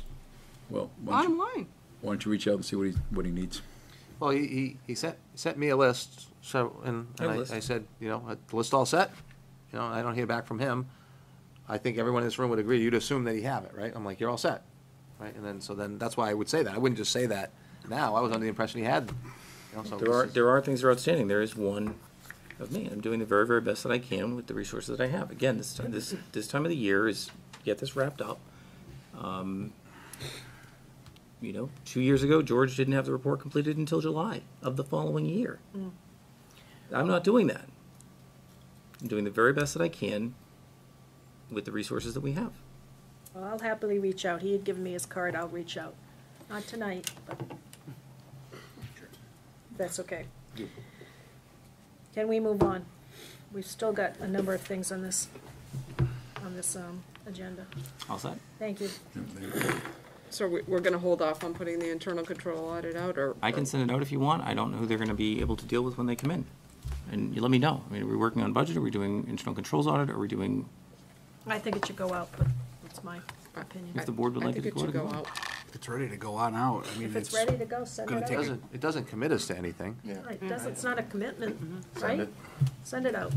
See, Yes? so for me, I really, I want to see the report so we can respond to what's in the report. And I also want him, I know I'm oversimplifying, to help so that this August when they come in, that next year's report isn't something similar. And so that's all I wanted. That's all I'm asking them to do. And my understanding, when the previous business administrator left, because I did a little bit of research, years ago, Tom McDonald left, when George first started, the board and the business office went through a similar process like we are right now, trying to get some answers on some things, and there's a little more pressure on him when George was brand new. So I think we're doing something similar that happened right when George started. Lorna Walker started at the same time George started. And so the district went through a similar process where they struggled for, because the report will look different than maybe the reports we've seen in the past, because we have new people doing the work, right? But we need to be able to respond to those. I don't want to call them adverse opinions, but that's what they are, right? They call them adverse opinions, and so I'd like to believe that we're correcting those so we don't read the same things again next year. Okay, I'm gonna draw this to a close. Are we in a consensus to have that go out? Yes, we are. Please send it out. Moving on then. Committee assignments. We said we'd come back to this. We are looking for a couple of people to step up. Not that all of these committees need one immediately, but I believe budget or finance needs someone. So I'm very eager to get that done. Tonight, at least. We approved policy as it was. We approved curriculum and assessment as it was. We can approve some of these others, but let's talk about the finance. Is there anyone who wants to step up and be the finance representative? Brian. Thank you. That's with the budget committee, correct? Yes, that's the budget committee spot, yes. Okay. And I'll be your alternate, but I know you'll be there. Sean, I had wanted you to look at this because obviously you are new. Were there any here that you wanted to jump on? I was actually going to take the offer for finance as well as the budget committee, but Brian, Is it worth you? Huh? I'd be fine if you want to be the alternate. That's fine. I'll be the alternate then. All right, so Sean better will be go the now, alternate. That's That's great. Anything else, Sean, that you wanted to jump in before we tried to approve this? Energy meets very, very As needed. as basically. needed. Yeah. So, I mean, if we had the need for a committee, we could, I know Kelly could find one of us probably to come to the meeting. I'd be happy to go on energy. Oh, thank you. So Kim's gonna do energy. I'm still looking for somebody to add to wellness, the delegate, strategic planning. We do need a Sandown rep for capital improvement. I haven't scheduled anything yet because, and that could be flexible for what time we meet or what day we meet. I'll do it, so. Thanks, Lee. And then we gotta get to each of our selectmen and make sure they get some community reps, if that's gonna change at all. Because I didn't know how that would affect you, Sean, are you gonna be you gotta be the community rep if Kim's gonna be the board rep, if you wanna stay that way or send someone else, or same thing with Plastow, if they're gonna send someone else, and Atkinson. I'll confirm with my board. And Atkinson, I was gonna send Brian over to speak to the board there and say, we've had a rep, but they have Atkinson's the one that has the different process than the rest of us. The rest of the boards conferred and sent someone. I think we're all set in Sandown unless they've changed their mind, but it's Atkinson we'd be waiting for. And for what now? capital improvement. Saving, okay. Atkinson asks for a letter of interest, and then they ask those people to come, I believe, to the board meeting, and that's how they approve it. Plastow, Danville, and Sandown had their own way of doing it, so. If you wanna, would you do that, check with Atkinson for us? So Or you're looking for a community rep? I think they'd have a school liaison person. It It had been doesn't Jim- suffice to have a school board member from the town? The way the way the capital improvement committee is set, there's one community rep member and one school board rep from each community. Okay. And then budget committee too. So they had one, but I don't want to assume it's the same person. It's not, you don't have to serve forever, just because we serve forever. And, Okay, so if you check with that, check I'd that out. appreciate it. And Lee, I thank you for doing that. Yeah, sure. So we still don't have anyone for strategic planning, and Kim and I discussed this again. I'm not eager to be the representative to strategic planning. I wasn't on that committee. I didn't start the process, so. Anybody want to step up? Okay. Is there any adjustment of the time? I mean, this is Monday at 4 o'clock. We had it at that time because people could make it at that time, but it could be later. And I don't know if you were on the board when we had this discussion initially, but my feeling is that the chair and the vice chair should be leading the strategic planning, because that is the 5-year, that's the driver of the board. And I feel, and I know from my own experience with several strategic plans, that it's always been spearheaded by the chairs, or in our case, our faculty chairs. So I feel very strongly that if the leadership is not behind the plan, it is not going to function, it's not going to move forward. And I feel differently. I feel the people that started it, who started it at the beginning, should finish the work they started and then ask for a support, because I believe you'd get the board support for the plan. But right now, it's not done. There's work still to be done. Excuse me. So if we have no movement there. One other option? No, not tonight. If not, I'm gonna say we would approve what we've got and keep working on strategic plan. Okay. So that chart's done. You asked for some options for how to deal with this correspondence. You see the file got a little smaller. It's the yellow folder. I don't know where it ended up. Over here. Oh, yeah, okay. And it's smaller tonight. I don't have any options. I have nothing up my sleeve here of how we would do it. We need to keep a paper file, is that right? Well, one of the things that I had, after the last meeting, I had thought about what is the most efficient way to do it. And for the most part, board members are getting a copy because they're getting forwarded an email copy. And what I can do is I can just maintain that electric copy through email. The thing about it is that it gets saved by date. So if there is a request from the public to look at certain correspondence, it would be easier to get. It would still require the printing it out, et cetera, for them to come in and look at it or take copies or whatever they wanted to. So it's possible that it could be maintained electronically. And that would be for most of the correspondence, but there will be some items that will be in the correspondence folder that come in through snail mail as a paper copy, and they will be maintained as a hard copy, if the board's okay with that. What do we think Very about reasonable. That makes sense to me. I'm fine with the email. Yeah. That makes sense? Absolutely. You have been getting the emails, Yes. for copying. Yep. We've been trying really hard to. Yep, you know, been getting in them some all. cases, we're getting 1, 2, 3 copies of it, but we're getting the information, we're getting the requests and the. Yes, if it's not clear that all of the board has gotten the original email that came in, I will send it out to everybody. The truth is, I don't always know what Right. email they're sending it to. I just see that someone's copied on it. So I'm taking a chance by either just putting it in the file because it looks like you all got it, or sending it again. So if you trust me to discern in that area, I'm happy to continue that process. I would recommend that you just forward all of them, and if a member gets one because the person sending it into the SAU where the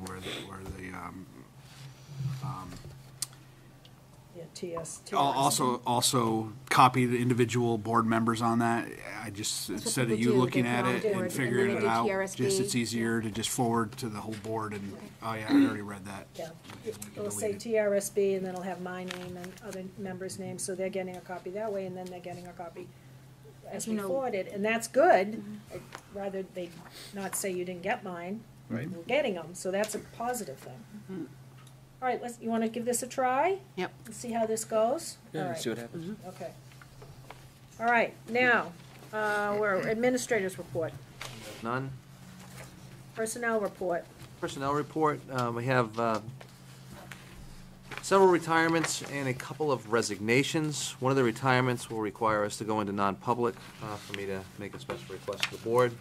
So retirements, we have a professional retirement. Thomas Lavelle, a math teacher with the district, was with us for 32 years. Support staff, Ronald Podogorski and Wayne Smith. One was a custodian, was with us for 9 years. Facilities and grounds with us for 13 years. so accept the So, retirements. usually we, make a motion to accept the retirements. So moved. In a second, Who got that one? back up, we wanna back up on one of them. I have to go into non-public to talk to you about the request. Yeah, one of the requests, I think we should go into non-public about, so let's back it up. So we've got a motion on the floor to accept the retirements. I did not get who motioned and seconded, though. So moved as. Yes, I think two second people were talking at the same time, and I did not catch it. Thank I'll you. second. And then we had two resignations, professional resignations. Suzanne Gantz, special education teacher at Danville, 7 years with the district, and Krista Powers, a math teacher at the high school, has been with us for 6 years. And we have to make a motion to accept those resignations as well, right? So moved. Kelly's made the motion, do we get a second? Kim, are you seconding it? No. So can we get a second? I'll Then we can second. discuss. I was gonna say, what are we doing with the last I motion? was gonna say, we're gonna vote on that? We're gonna put it all in one. We going into non-public for all of it? Is that No. what you wanna do? No. But We we have already we already have two voted. motions on the floor right now. Did not vote on the Oh, retirement. I'm sorry. I guess what I was trying to do unsuccessfully is to not identify the person Yeah, that we I don't needed to wanna- talk to you about. So let's Maybe I go wasn't. into non-public and You wanna retract finish? everything. So you've got two you've got two motions and seconds without votes. So do you want to at least finish the resignation Let's do one? the resignations, because that doesn't require a Well, non. I'd actually like a non-public on that, because I do have a question on that. On all of it? I Alright, do so have you a wanna- question on the resignations. How do we Yeah. wanna handle that, then? Withdraw the motion? Withdraw the motions and the seconds and start Okay. all over again and Sounds go into good. a non-public. Sounds good. I'll withdraw mine. Everyone's happy to Withdrawing, withdraw their own? withdrawing. Everybody's withdrawing. I'm leaving my non-second. It's Now you it's can't ask quarter a of 11. Brian, yours was 10, mine's quarter of 11. Okay, I Let's, I have a question here on, wasn't we're gonna approve more slots tonight? Oh, another nomination list. Yeah, I brushed through that quickly. They're positions, they're not necessarily Right. names. So they would be posted and people would be hired. People could be hired for those positions. Okay. But there are not additional names that I'm bringing to you to be renominated. Okay, so how many positions was it? so we're going to that and. Okay, I'm just asking, well, no, the only reason I asked Number that, that- because the we number that we you were told me going to right get from to- administrative to personnel, and I just, well, we run that topic. Which now there's some finances that are associated with that are a little tricky. Okay. Okay. We're gonna hold on that, Yep. okay. Thank you. All right, so can I hear a motion to go into non-public? Under, Yeah, exactly. Do we have other Could be business C. that needs to be done with, so that when we come out Well, of we here, have the we'll be able to treasurers in the adjourn? non-public too. yeah, we need a non-public for the treasurer as well, so. I think we're gonna do them in separate things. Yeah, you should. Makes it cleaner. That's fine, I was like any other public business that we would normally have done. We could do that Reports of now. reports of the Reports board. of the school board, do you wanna, anyone have a report of the school board that you wanna do in public? That would just close the meeting, Dean wouldn't have to stay, come back out. That's what I would We think could just would do our recommend would be the minutes. best way. That way people aren't staying out in the Do we have any parking committee lot. reports or reports of the school board before we go into non-public? I don't. I don't. Anybody? Anybody? Very good. All right, so, with knowing that then, vendor and payroll's going around, correspondence is going around, I got It's all here. It's all here. okay. Signed. Uh-huh. Now let's go into non-public. Need a motion? Need a motion under 91A3, paragraph 2, under, which one is it? C would be the one. Under C. A and C, That would be probably. C. And C? Yeah. C. I'll make that motion. Okay. Sean made it. I don't think we, Yeah, that's what she said. do we? I'll second it. Just Thank take it you. out. You made it, right? We need to keep Yes. filming. I'll second it. Mr. Boyle? Yes. Mr. Doobie? Yes. Dr. Farah? Yes. Mrs. Markham? Yes. Mr. O'Neill? Yes. Mrs. Sherman? Yes. Mrs. Silva? Yes. And Mr. Ward? Yes. Thank you very much, everyone. Good night.